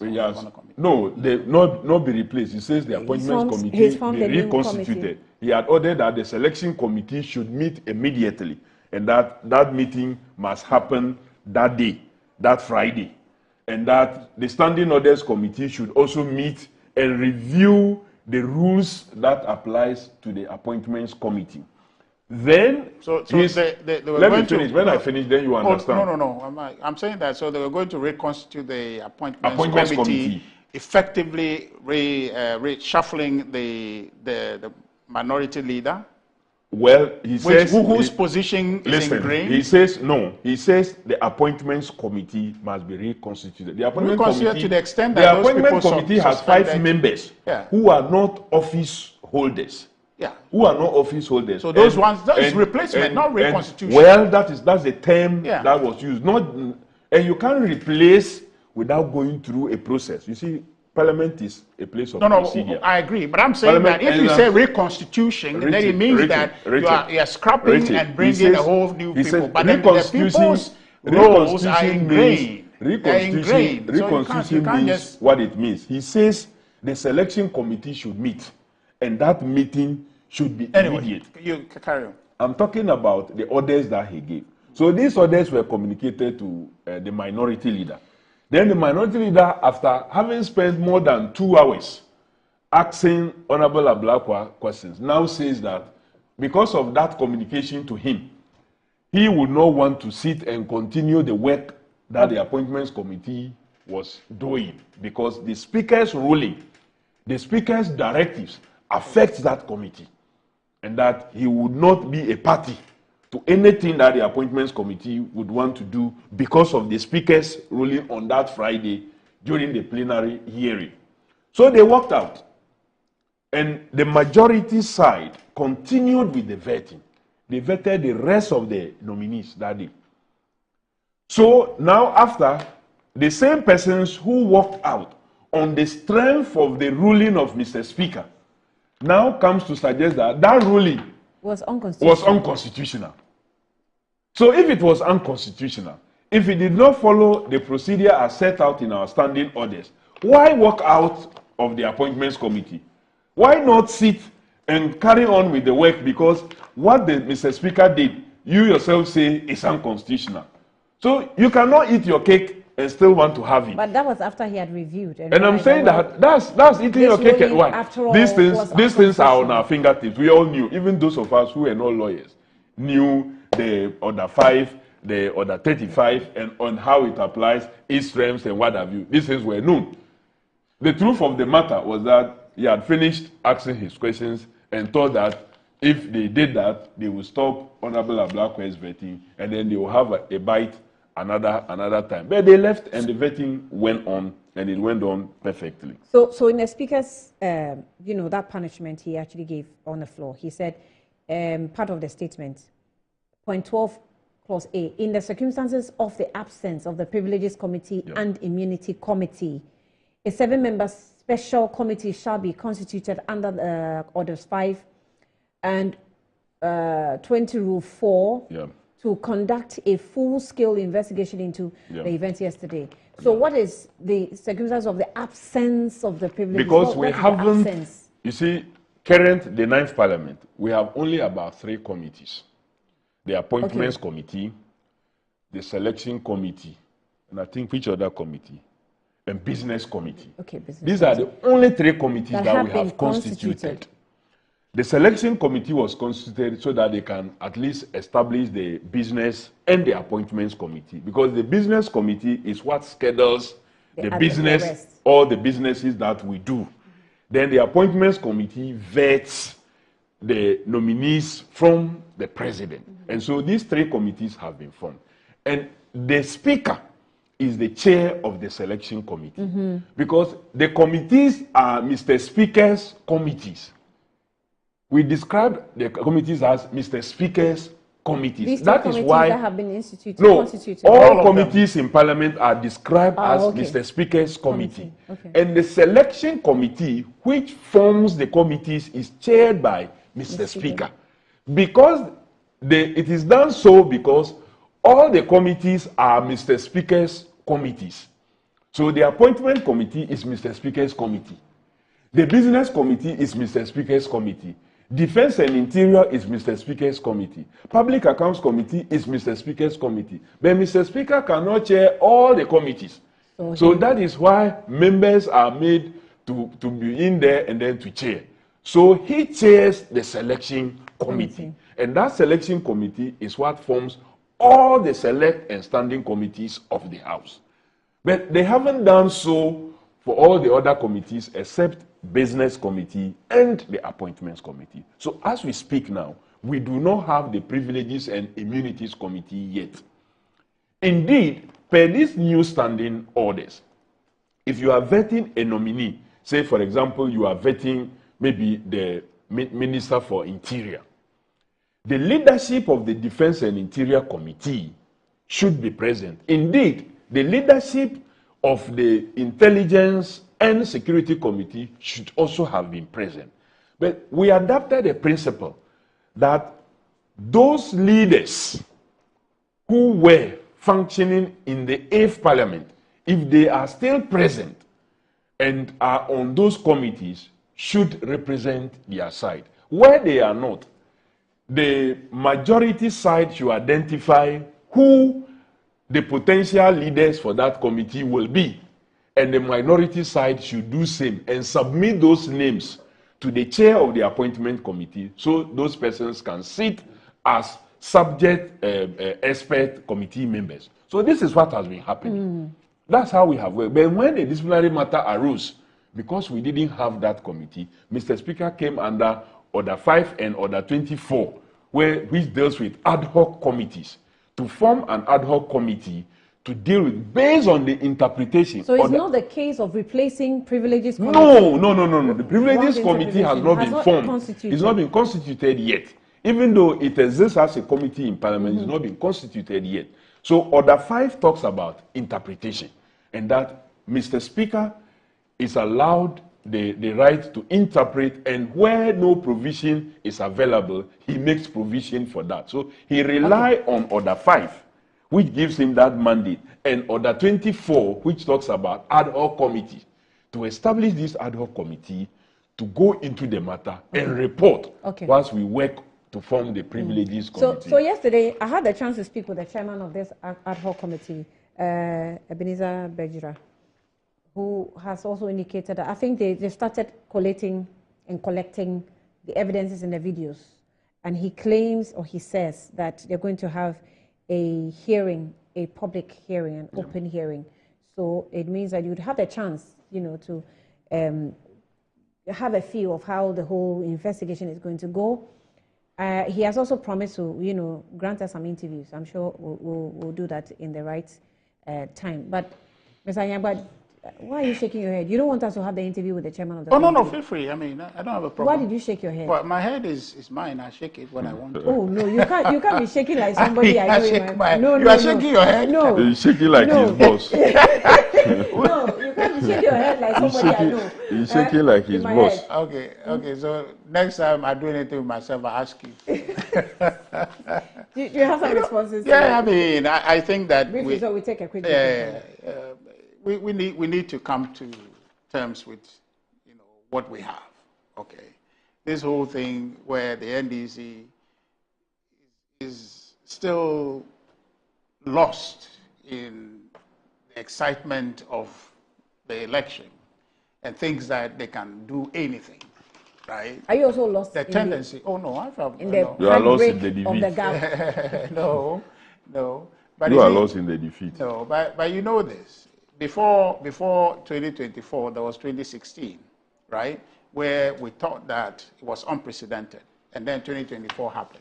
The probabilities are that there's a level that can happen again. All these things are possible. So I am not. You use this possible, and then you were heavily defeated. You are using possible again. Well, possible doesn't stop being a language. It's our faith that guides us to move forward. So what I think we need to all realize is to be sober about this thing. After the election, there's governance. The NDC must realize that they can't govern this country alone. Okay? In 1992, 93, the first parliament, they had the opportunity to be there by themselves and did all that they did. At that point, it was clear there was no opposition in parliament, and so therefore... There was opposition in parliament. Well, you boycotted. But that's it didn't mean that there was no opposition. But you know what I'm saying. The Hawa Yakubus, the actually was, and all those persons were in parliament. I beg you. They were all in parliament. I beg you. But I'm just saying, I'm speaking as MPP, so when I say that, I should So know that. say MPP, you were not. But that's what I am saying. That's what I'm saying. If you want to say there were opposition, say that. But the point I am saying is that at that point, but it's not factual that MPP was not in parliament. I should say MPP boycotted. You are heckling him. No, I'm not heckling him. We must not allow him. You see, there are some young persons. If somebody was born in 92, today that person will be about 30 how many years? About 32. It's okay, it's fine. About 32 years. I've been allowing you to may not know. The person may not know this situation. So you just take it. There was no opposition. So he must tell the fact that the MPP as a party boycotted. You can say that. When I finish saying that, you can say that. No, it's not for me to say. We are not in a classroom here. I am saying that in the first parliament, there was no opposition. Because MPP boycotted. Because there was no opposition. There was opposition. There was no opposition. You can say so. So they had the time, they did whatever they want to do, right? Now, in this parliament, regardless of our numbers, there is opposition, effective opposition in parliament. Because you're there. We're there. And so the fact that you have the numbers, if you go on and want to do things by yourself, it will affect Ghana's democratic credentials. That you are abusing, yes, the opposition. Okay. If they run roughshod over the opposition, assuming that night the MPP members of the committee decide to walk away, it will dent Blackwell's vetting. As a vetting, now just partisan vetting, right? Oh, wow. I'm just saying. I mean, you can quibble about it, but I'm saying that if you are a Blackwell who want legitimacy, if you, Sam George, want legitimacy, okay, out of your vetting that I went there and I was vetted, the idea that, oh, he's our man, I'll congratulate you, you are welcome, we know you can do this, all those praise singing is what you go to sit there as a foreign affairs minister designate, and your colleagues from the NDC are saying, oh, we know you can do the job, and that's your vetting? You walk away feeling proud? So that's not vetting, eh? No, is that vetting? Ah, so you didn't vet the education minister? But I'm just saying, I mean, just keep going. No, she's asking you a question. I'm just saying that we've had such instances in the past. But I'm saying even judges sitting at the Supreme Court, they were vetted by one side. Why are you so? Your description. I am saying that. I am just telling you. Is that vetting? Is that vetting?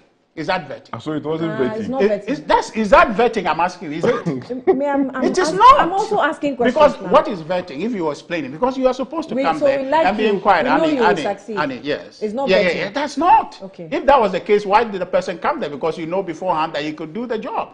So I'm saying that if I am Sam George, if I am Ablakwa Akano, I won't appreciate the fact that I go there and you, my friends, will tell me, oh, yeah. So why do I come there? Okay. It takes the value of the exercise away. So right now, you need a minority to work for the purposes of advancing our democracy. So the NDC majority must come to terms with the fact that despite the fact that they have the numbers, they must work with the minority. And that is what is going to give legitimacy to their rule. That is what is going to enhance our democracy. That is what is going to make Parliament be strong. They cannot begin with the tendency of trying to say we have the numbers. On that night, you heard people say, oh, go, we can do it. And if they put it to vote, they'll win. And because they have the numbers. But you see, is that the right thing to do? Is that a reasonable thing to do? Is that a democratic thing to do? Do I get the sense that because you suppose you don't have the right numbers, to make your case heard, you have decided to choose a path of being violent and chaotic? What is necessary to do is for the NDC, and this is exactly what I'm saying, the majority to recognize that we cannot take the minority for granted. We need to work. So is that and the you know you have that you see, it is they who must exercise that responsibility. Ooh. It is they, the majority, that must bring the minority along. If they don't. And when the minority is acting in good faith with you, if in fact, look at the issue to do with Oliver Bakavomao. The MPP side on the committee took it personal, even though those allegations were narrowed to the NDC members of the committee. The last time this thing happened, it was partisan. People turned around and said, oh, MPP was sharing money and all of that. They could quite simply take a position to say, NDC people are corrupt, they're taking money, and then that can be a political thing we take up against them. But they stood in solidarity with them, made sure the issue was addressed. This is a group of people who are determined to work. When they say that at 10 p.m. we are tired, be reasonable. If the committee had acted... my question, I want to take a break, but my question is... the committee, let me just finish, can I ask you a question? The committee leadership, the chair, and the NDC leadership on the committee if they had acted reasonably and said, look, these are a group of people who are not obstructive, who have promised they're not going to be obstructive, they'll be reasonable, and they've showed up here anytime we want them. And at 10 p.m. they say they are tired. This vetting or not vetting tonight is not going to break anything. Please, let's indulge them and move on. And I if think they that don't, will not have been and here. if they don't, you will go chaotic and obstructive? Is that your option? Adi, this time you're not going to walk away. You actually will stay and be chaotic. Is that the plan? No, I don't know that. That is hypotheticals that you are saying, given the fact that the committee leadership would have been reasonable beforehand. Then you would know. Anything else that is possibility in the future wouldn't have happened. Okay. I'm just saying that just 1 minute. If people say that we're tired, let's stop. And you know that this is somebody who is reasonable and has been reasonable with me. And so when he says this at this point, let me also reciprocate that and then be reasonable, and then we have a close and continue tomorrow.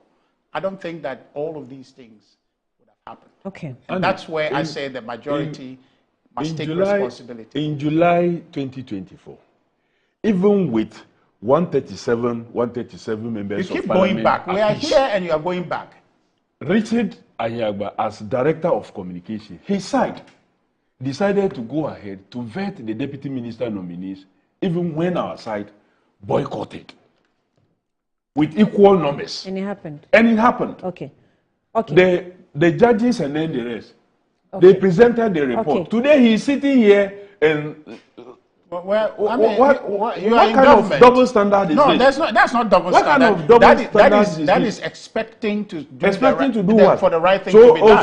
So you knew you were doing the wrong thing then? No, we're not talking about that. So if we want you to knew talk you were about doing the wrong thing then? When we had so first of all, you accept what has been done here wrong, then you can go back there. What we're talking about today, you are going back yesterday. I haven't said it's wrong. I have talked about quorum, that we use quorum once we commence business. We use quorum. And we have the quorum. We can go ahead. If you are tired, you can't use your fewer numbers to disrupt everything. Thank you.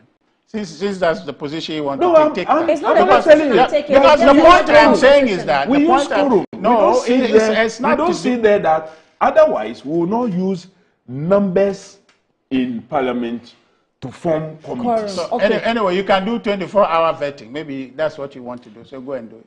So apart from the chaos in the vetting, committee, there's also chaos in sporting activities. We're supposed to have sports as entertainment, but I think a latest one that has really hit, I'm sure everybody in the country is a bit sad, taken aback.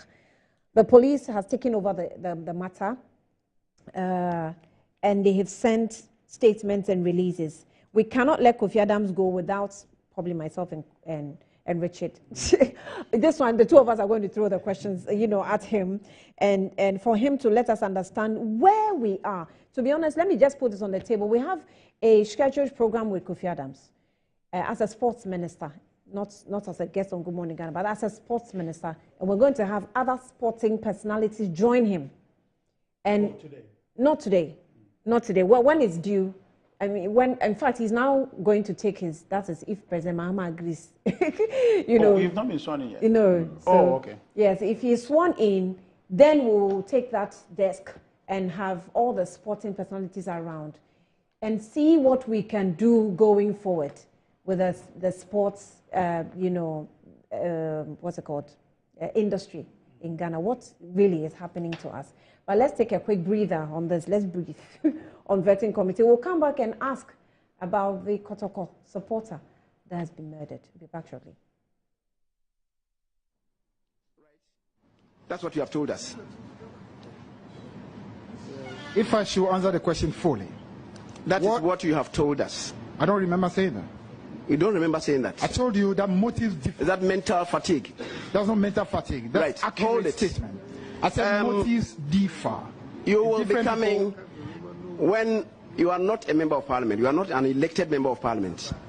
But when you become a deputy minister, you will not be a stranger in parliament. It means that you'll be considered as a member of parliament. Right? Yes, and I'll feel honored, yes. Come again? Feel honored. You'll feel honored. You will come to learn as per our rules of procedure. And for your elucidation, let me quote Order 93. 2. It shall be out of order to use offensive, abusive, insulting, blasphemous, or unbecoming words, or to impute improper motives to any other member, or to make personal allusions. You come to learn that. And you come to learn that street language is different from parliamentary language. And may I suggest to you that you take a cue from this order. If Parliament should give you the prior approval, and the President should subsequently swear you in as Deputy Minister, that you will abide by this. Thank you very much, Mr. Chairman. I know for a fact that within Parliament there are things that are considered not to be parliamentary. They also know for a fact that very many parliamentarians outside of Parliament use exactly some of the languages you say, you call it street. They use that.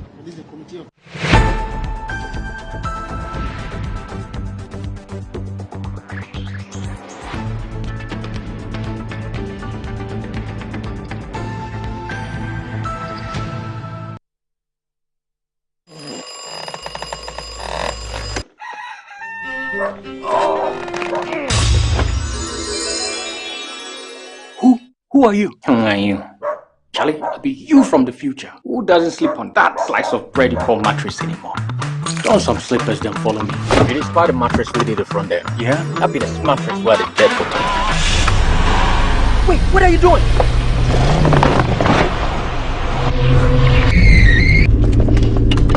Wow! No damage at all. Not only durable, but also super comfortable. Come on, try it. Nothing day like ash foam. Enjoy full body support and unparalleled comfort for a restful sleep. Don't forget your keys. Get the premium sleep experience with mattresses from Ash Foam. Visit any of our showrooms nationwide or at ashfoam.com.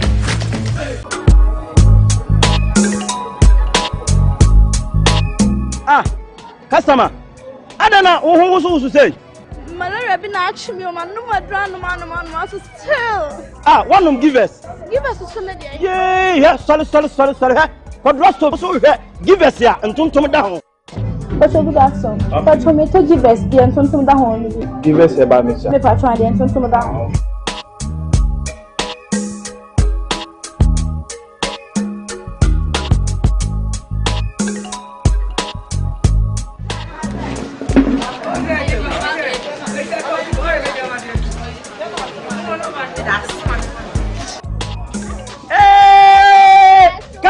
Customer. Give us a tonto now. Pa. Onuya kayo, oba wa fafuro nom. The woman the banu for nom. Akwada won you dumie no ono nso nom. Attention all farmers. Are you ready to take your crops to the next level? Introducing 3 effective organic composts that will revolutionize your farming practices. ACAP, KCAP and IRECOP brings to you the ultimate solution for your fertilizer needs. Introducing the ACAP Grade A, KCAP Equiafua Jinkwa, and the IRECOP with cocoa blends, palm blend and mulch. These are made from locally sourced municipal solid waste, and these are the perfect choice for sustainable farming. Join the organic revolution today. Boost your crop yield, improve soil health, and support sustainable farming practices. Choose ACAP, KCAP and IRECOP organic compost for a greener and bountiful harvest. For your purchase and more information, call the numbers on your screen. Our products are endorsed by COCOBOD, Planting for Food and Jobs, and the Ministry of Food and Agriculture.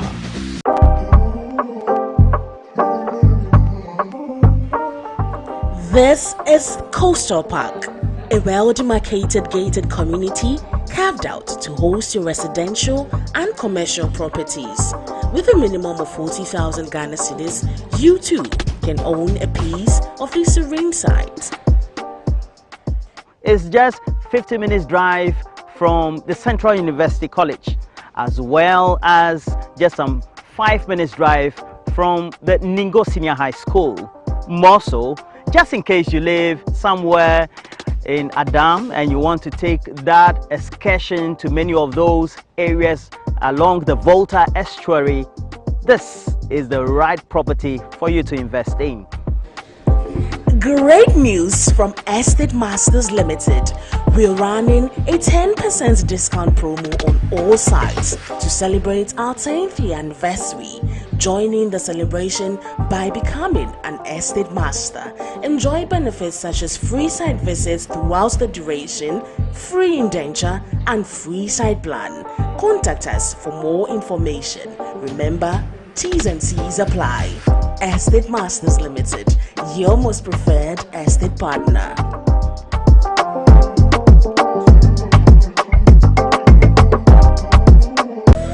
You're the answer to my prayer. You're with me everywhere. You're my angel, miracle. You're all I need tonight. Give me shelter from the rain. You breathe life in me again. You're my angel, miracle. You're all I need to know tonight.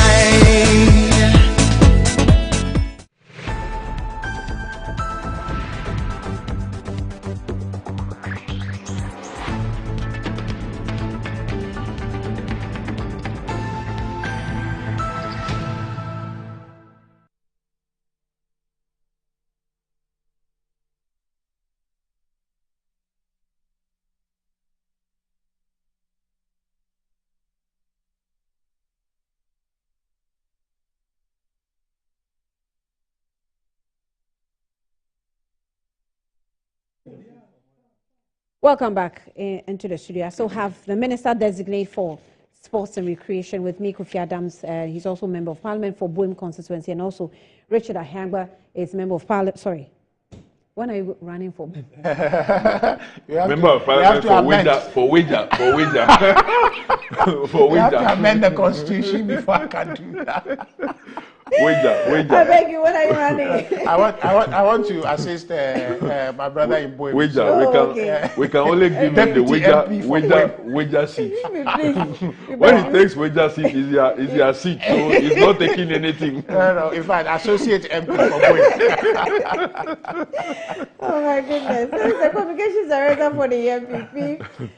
Thank you for staying. Well, yesterday we had a release from the Ghana Police Service, and it says that police arrest 3 suspects over violent disturbances during football match between the Nsuatrem FC and Kumasi Asante Kotoko. 1. The Ghana Police Service has arrested 3 individuals in connection with the violent disturbances that occurred yesterday, 2nd February 2025, that was 2 days ago, during the football match between the Nsuatrem FC and Kumasi Asante Kotoko at Nsuatre in the Bono region, resulting in the death of 1 person. The suspects are Ignatius Berfuewa, Ajimandia Owusu, and Cheme Joseph.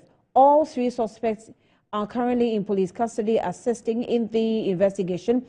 A search conducted in the room of the suspects Ajimandia Owusu led to the removal of 2 dresses with suspected blood stains and an MP 23 pistol with 15 rounds of ammunition.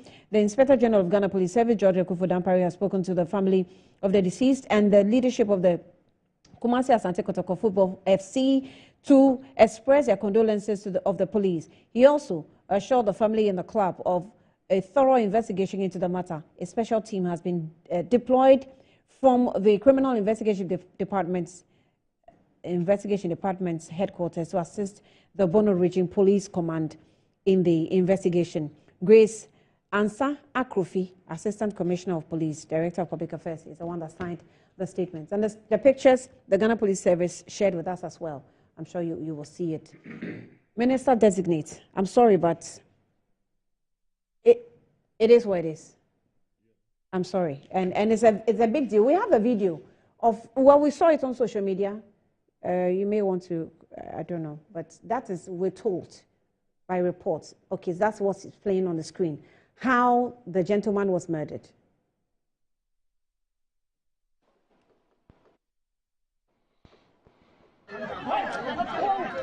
What do you want? Come on. You see, you are the officer. You see what is the book on the council? What's the book on the council?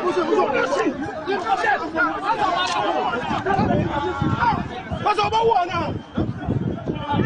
This is around the excellent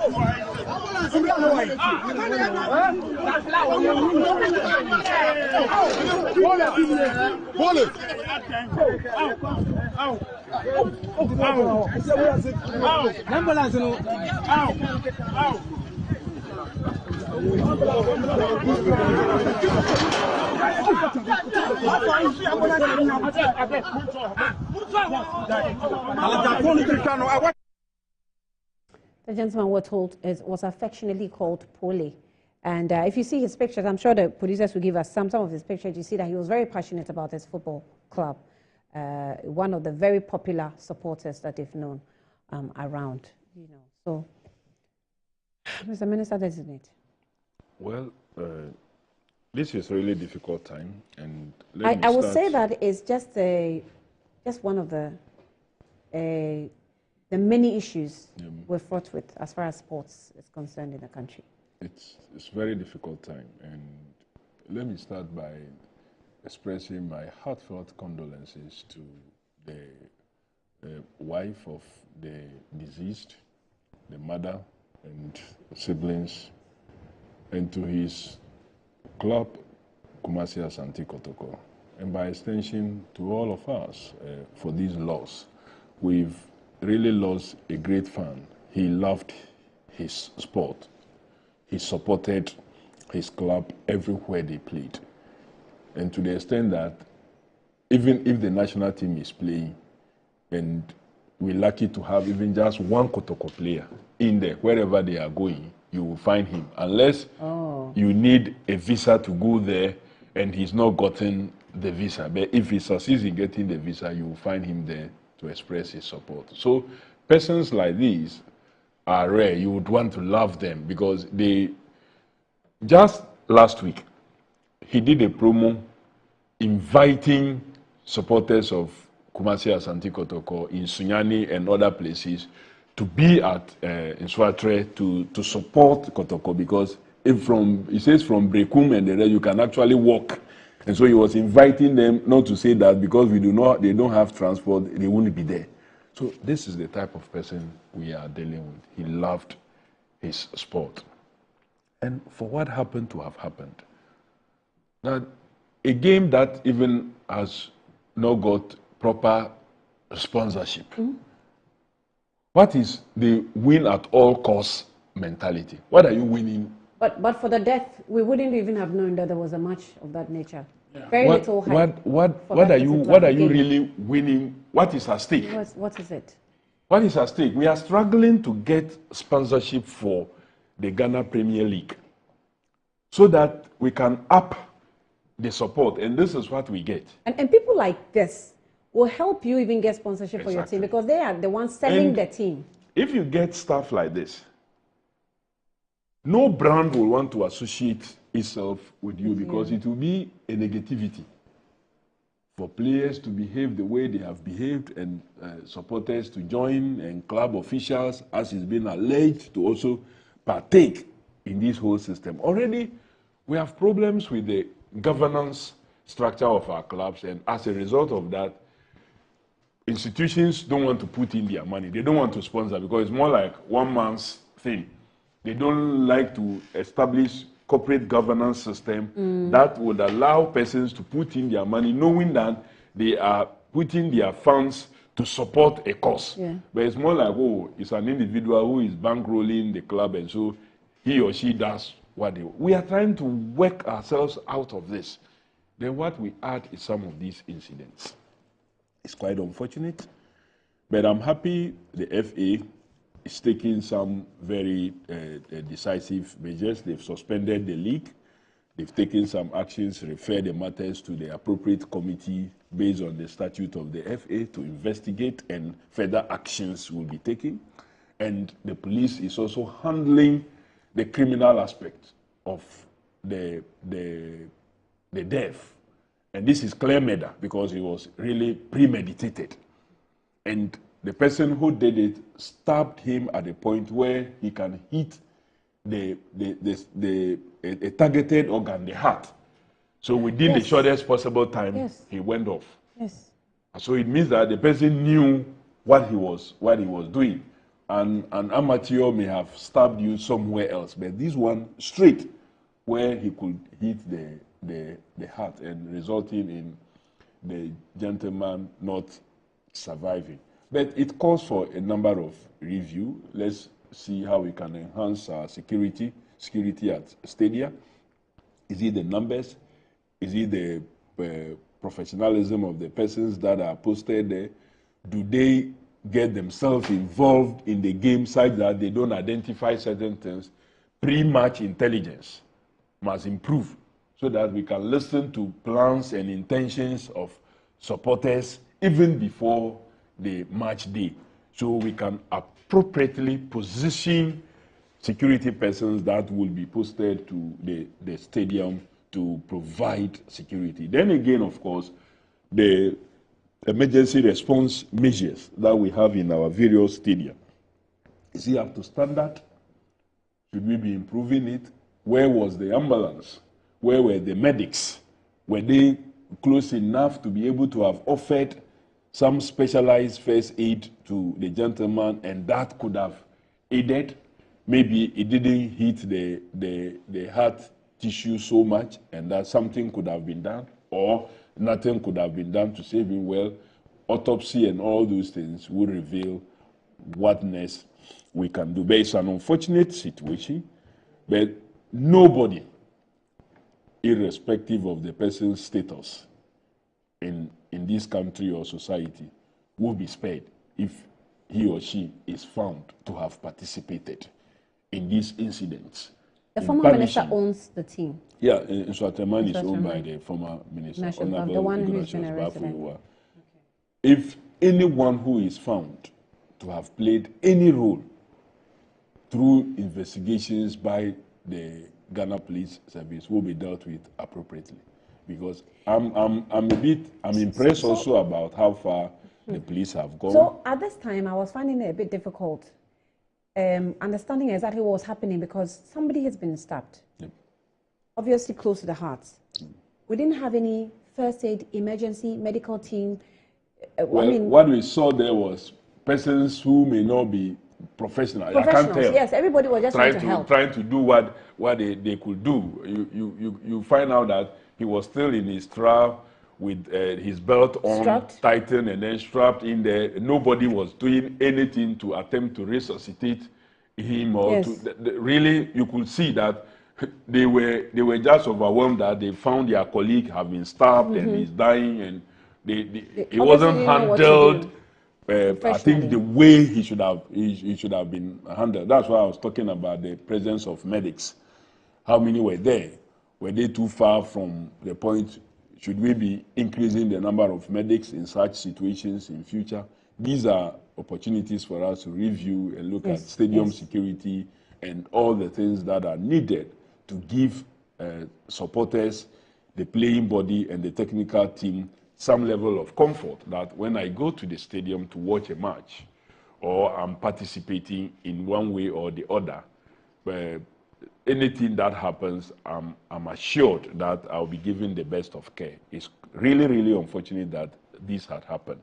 And Kotoko has raised some concerns that anytime they have matches in that belt, they tend to face some kind of hostilities against them. I don't know why. That we may also have to look into and see going into the future where and how matches will be played, and which type of stadium are we going to allow for Ghana Premier Leagues to be played. That was why I raised the last time when I was being vetted about even AstroTurf. There are some AstroTurf that are not even standardized for Division 1 leagues to be played there. But we've bent back to allow that to happen because of poor infrastructure that we have in our country. So a lot must be looked into. This death is unfortunate, and I think the teams should minimize their media engagement, because the more they do it, the more. If you watch this video, you can see clearly that the incident happened within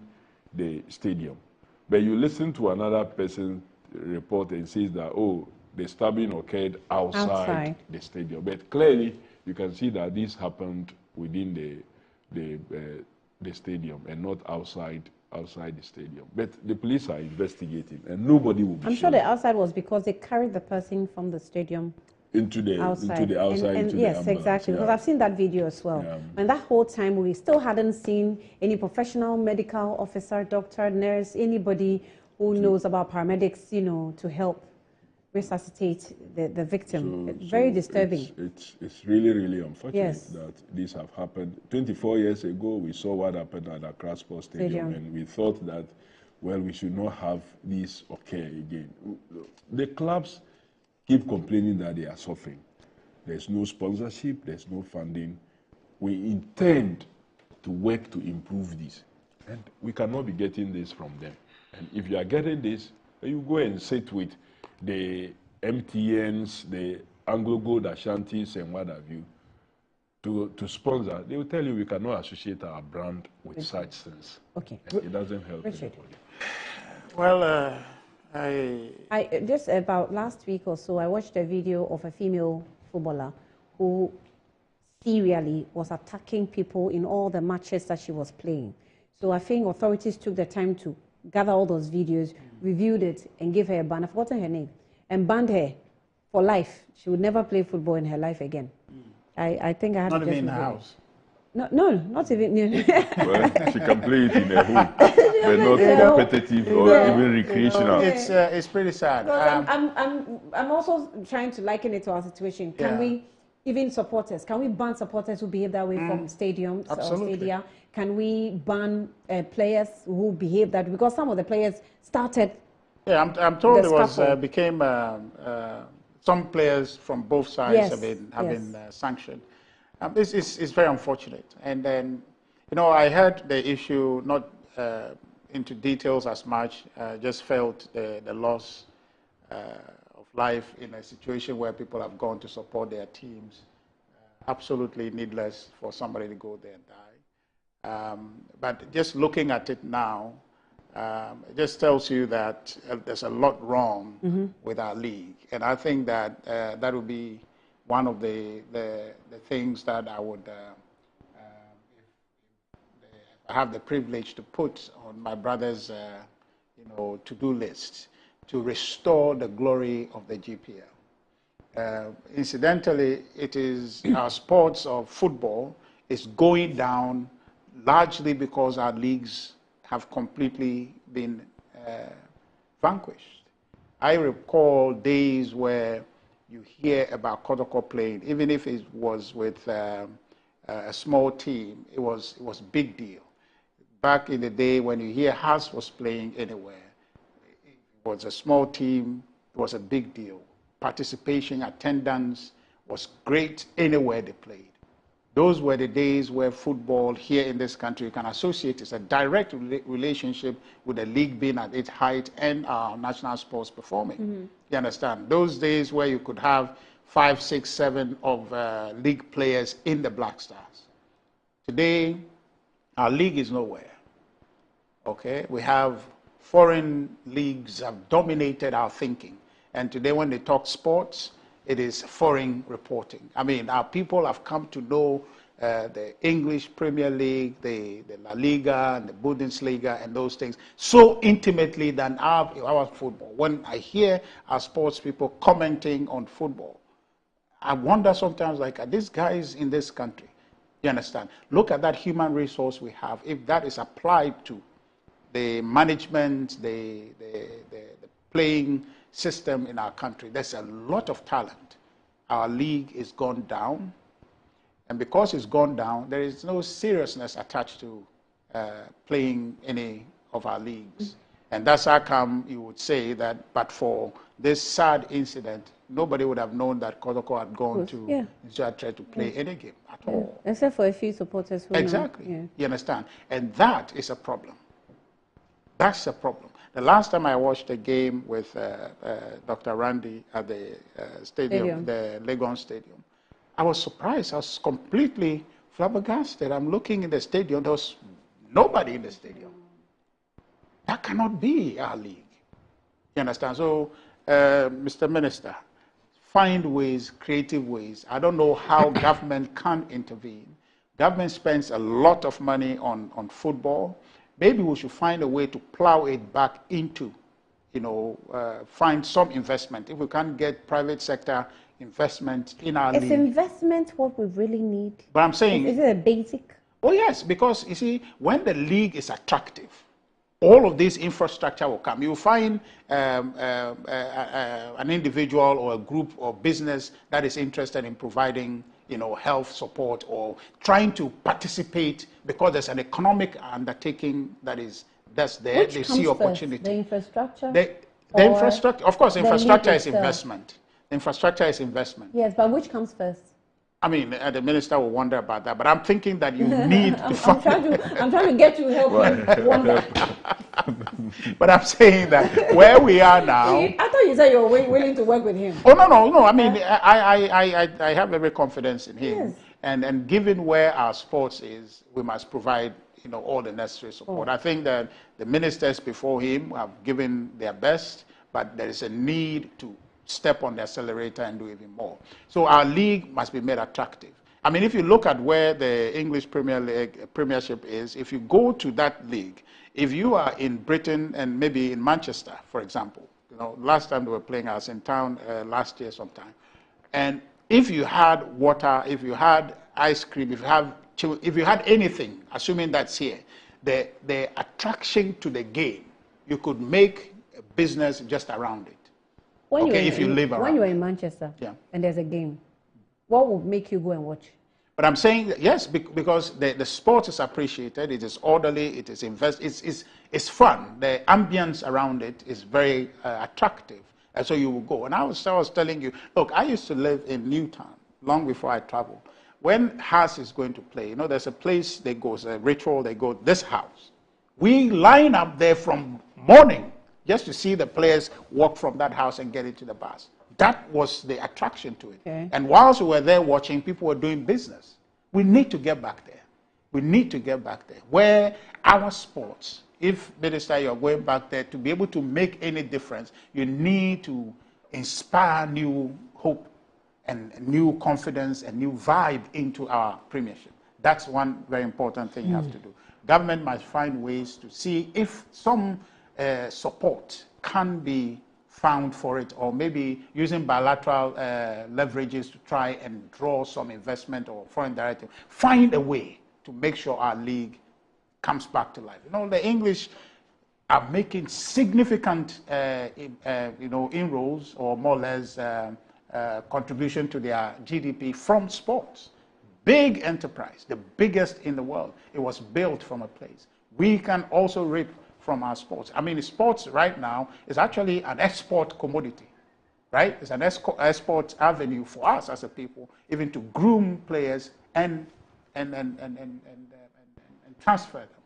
It is not the case now. Now, if you are looking to see Ghanaian players abroad, it's far in between where you see there's a Ghanaian player. But back in the day, there was that interest, there was that attraction to Ghana because our league was solid, our league was attractive, and we were having good players. So I think that this incident... We don't have to sponsor journalists to sporting programs because that also brings down our reputation. I don't know what you're talking about.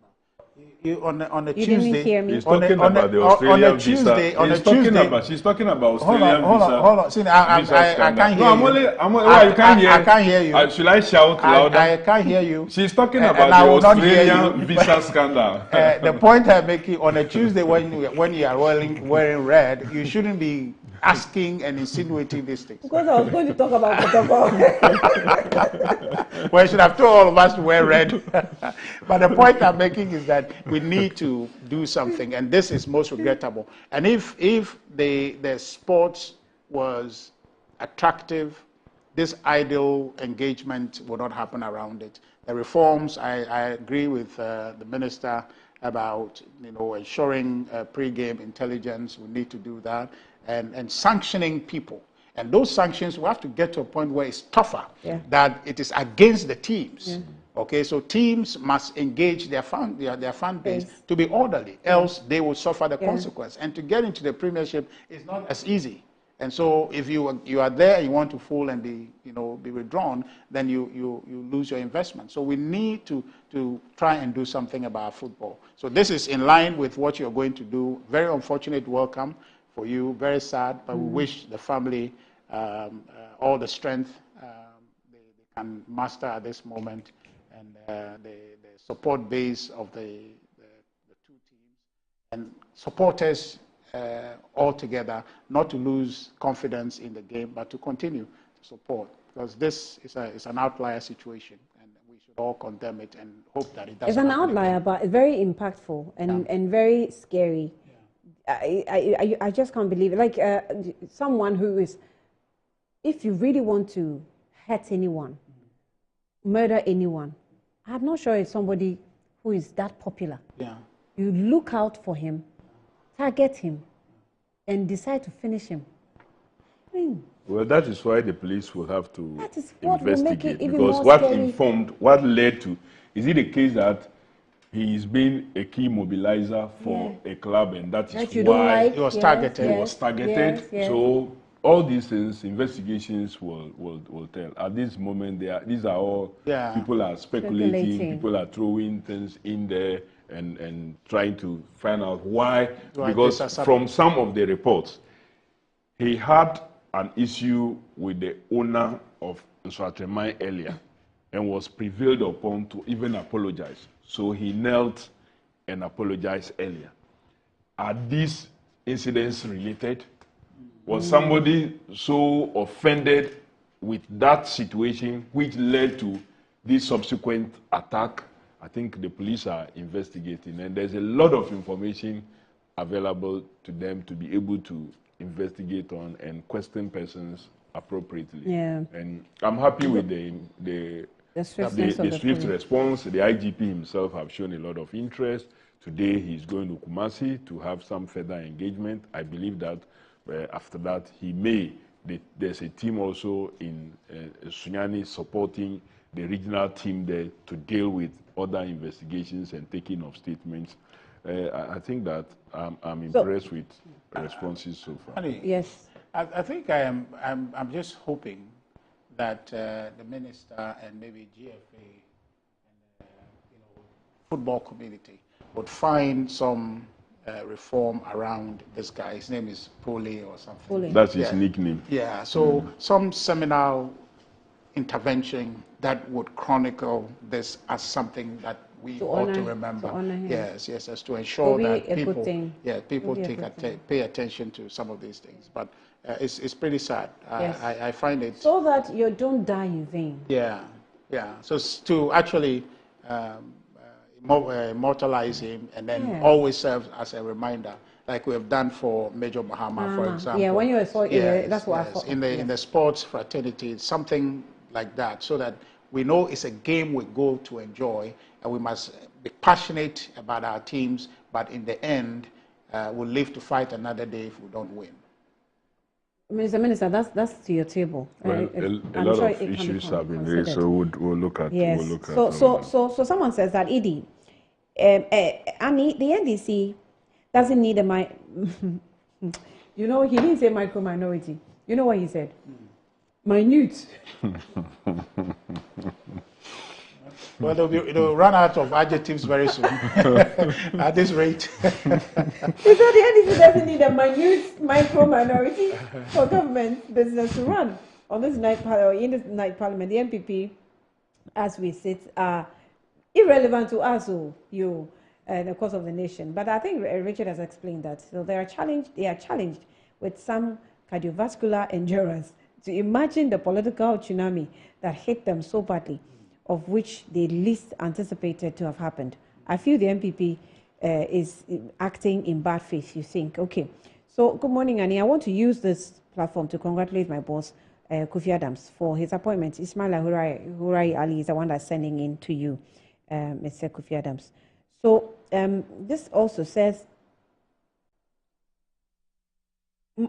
Maureen, I see your message. Good morning to you. That's one of Randy's best friends in the UK. Yes, she sent a message. Maureen, thank you for your good comments, and good morning to you as well. But Samuel Brian Boabing is not writing anything. You know what he sent to me? Shaking my head. And it's written in big capitals, like capital letters. He says, we are irrelevant to them, it's a question. They should get serious. Okay. So Samuel has sent that in. But very sad when the game of love and unity turns out to bring eternal pain and sadness onto families and loved ones. The police must thoroughly investigate the death of Kotokofan and bring anyone involved to book. Kwesi Reynolds, Aguna Odobing, is the one that sent that in. And I'm sure, as the minister is saying, the swiftness, he is impressed. So let's see how far they go, how fast they run with investigating this matter, because, you know, death is involved. But Annie, Richard Anyagba and the MPP have outlived their usefulness in Ghana's politics. Trust me, well, you have seen just a picture of it at the vetting committee. You don't be talking like that, too, because I'm sure the more you talk like that, you infuriate them. But trust me, no future for them all. They don't say, and don't say the MPP, don't say to the MPP that I said so. Fact is, Ghanaians have now realized that the MPP grouping are traditionally, blah, blah, blah. I'm not going to mention that word. Papa Bisu, I've seen your message, but some words when you sent to me, I won't read them. So the actions of the micro minority, say, is clear display of bad faith. Their relentless fight against the speaker without any justifiable cause is both unwarranted and disgraceful. Is there any provision and standing order that permits breaking the microphone simply because they disagree with the chairman of the vetting committee? Such behavior is not only undemocratic, but also an embarrassment to the integrity of Parliament. Leadership demands decorum, not distraction, you say.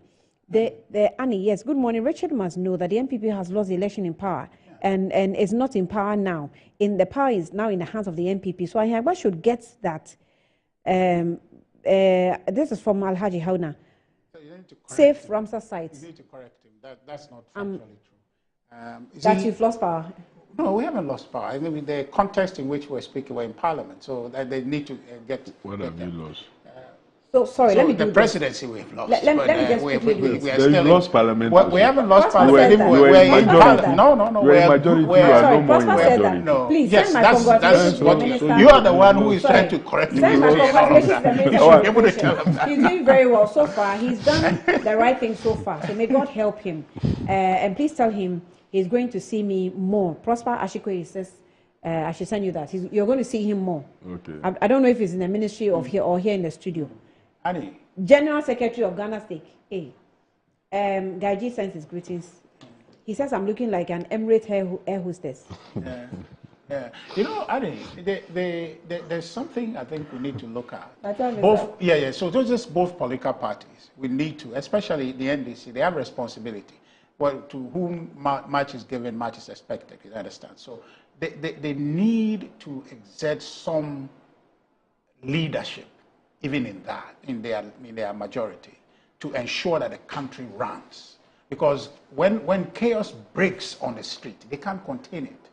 You understand? This whole thing that our party base is upset because Appenyo Markin is doing his duty of interrogating a but Appenyo said there's pressure on him. No, I'm just from the party side. Just want you to listen to what I'm saying. When I finish, you can say what you want to say. The point I'm saying is that, so that's why I don't have to interrupt me. So the point I'm saying is that there must be some responsibility that comes from the majority, okay? That ensures that we glue this country together. On both sides. They cannot, yes, I agree. I'm not saying that, but I'm just saying that more so from them to be able to glue this thing. Because really what it is that it is in their era. And anything that goes awry with this country would be on their head. They must exercise that leadership. And so this thing that our base says this, our base says that, and we are led on by their base, that cannot be how they lead. Okay. Well, Annie, yes. Clearly It is the MPP. You don't have time, and then listen. It is the MPP that is talking about their base. I have heard again and again the minority leader live says that they have a party, and that he will not come and sit here and then his party. It is the MPP that is talking about party. That their side is being whipped by the party outside the text of messages that are coming. Please, can't you read them? I'm talking about what your minority leader said in Parliament. That the party, let me congratulate my brother. He said good morning. The party outside. Let's do pleasantries. Let's do pleasantries. The party outside. It is the MPP. Congratulations that is behaving that way, and not the NDC. Okay. Not the NDC. You are the government. Largely. You are the government. You must exercise responsibility. If I am saying this and you think you can't equalize, I'm saying that you are in government.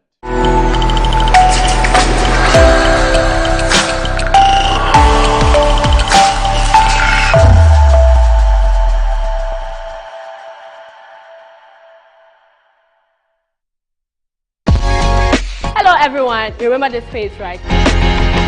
My name is Nanaya Tanwa Boache, a familiar face on Entertainment Review. On ER Extra, I'm bringing you the unexpected, the extra, and the undercurrents behind the entertainment news. You can call it a weekly recap on Entertainment Review on Metro Television, but ER Extra brings you the